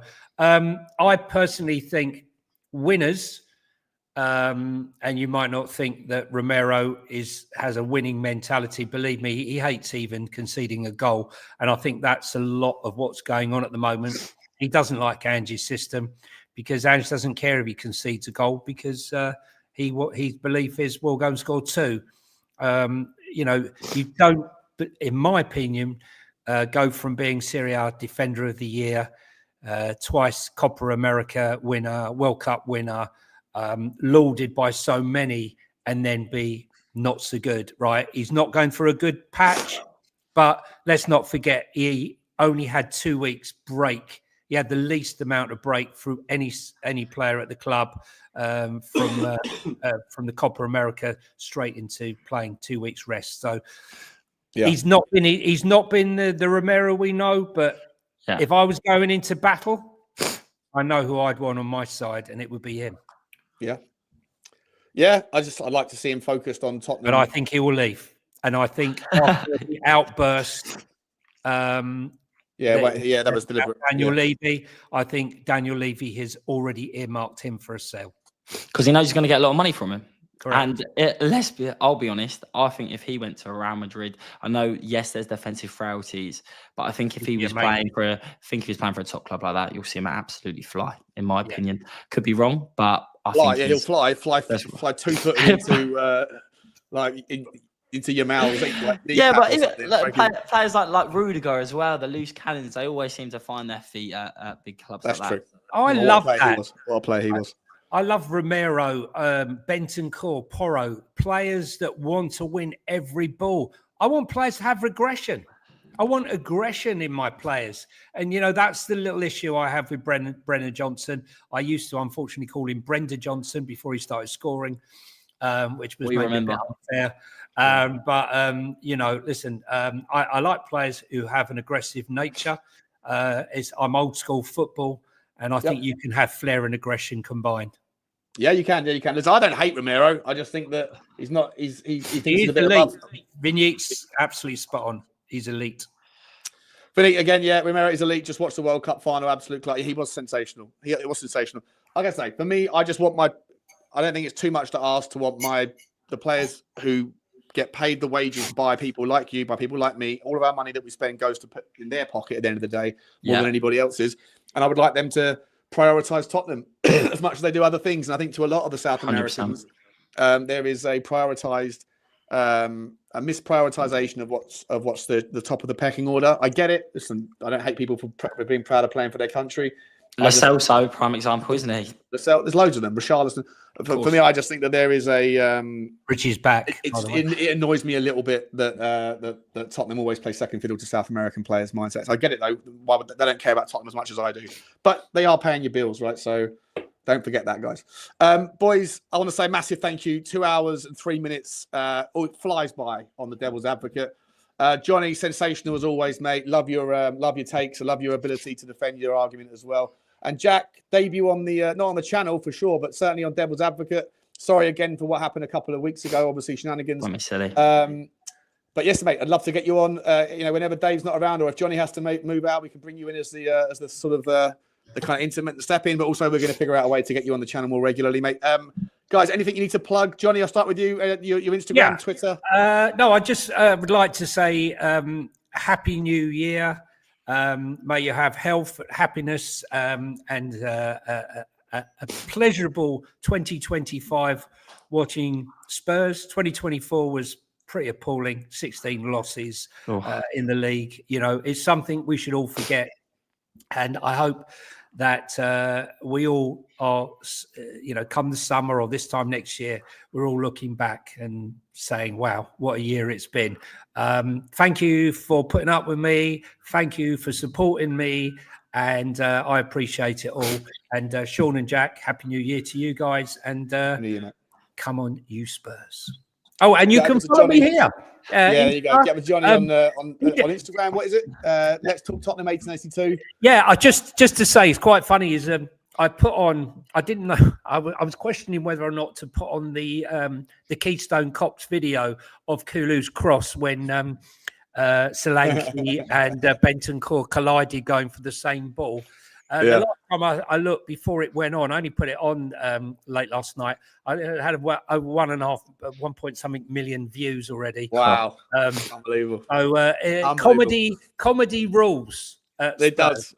Yeah, your game highlights, mate, are sensational. I mean, I don't know how you can actually take the game in whilst also having your phone up, recording everything just in case something happens. But you're a brilliant multitasker. All on head cam. Your commentary, that's what you need, mate. That's what you want to get. One of those exactly. So you just get a hat with the thing baked in. But yeah, your commentary on the background is also always hilarious. It's hilarious. Like you're like, it's just, what's going on there? They follow each other.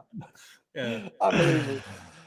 Jack, thank you, mate, again. And I don't know if you're Spurs related still. Yeah, no, 100%. Still, I've just said Jack Burford today. I've done a few more bits on myself, I guess, as well. So just kept it with that today. But Spurs related, very close with James, Alessio, the lads there. Channels, Instagram's doing well at the minute. Get yourself over. Getting a few profile doing well, actually. It's really nice. I make sure I get my quotes over to them when I get a few interviews because they've been great to me and I love appearing on there. It's a shame on the YouTube side. Me with my journalism, my coaching, all of that stuff has been hard to do the YouTube alongside James, but it's always there for us. And I'm starting to build up my own stuff. So if you're interested in what I've said today or you want a bit of insight during the match or potential transfer news, I'd like to think I won't send you anything that I don't believe will happen. So Capital Football, Jack Burford, where you can find me for my articles, Spurs related for my content creation stuff. But I'm in the works of creating something for myself. So I'm a bit more of my own brand potentially in the near future. So if you like what I've got to say, I know it's not always everyone else's cup of tea, but no, come check me out. No, absolute top guy, mate. Top guy. Brilliant stuff, man. The sky's the limit for your career. It's going to be sensational to keep an eye on it. I'm glad that I got to know you before you became the big shot. Not true. Long way to go. I get to be with you two. Hopefully, Dan Kilpatrick. Exactly. Yeah. Hopefully on the telly though, I'll give it the old cheeky smile and have a laugh on screen. I'm a writer, but I prefer collaborating on telly. That's where I enjoy my stuff.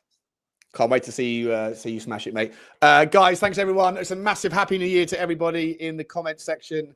And thank you for all your support in 2024. It's been a really difficult year. Can't wait for this one to be over. But you guys have been a breath of fresh air and keeping my spirits up. My dad's very grateful for all of the support you threw his way as well when he was going through it. Not that he isn't over it all, but yeah. And Bugsy Malone says, woof. And we will wish you all a happy one, and we'll see you bright and early. I guess I'll be back out tomorrow. By the way, wait for there'll be a Tottenham update coming out in a couple of hours as well to round off wherever you are in the year, wherever you are in the world. Rather enjoy. Happy New Year, all. And I'll hit that like button, guys. Give us some Christmas and New Year cheer. There we go. Like, subscribe, and comment. And as always, come on, you Spurs. Perfect.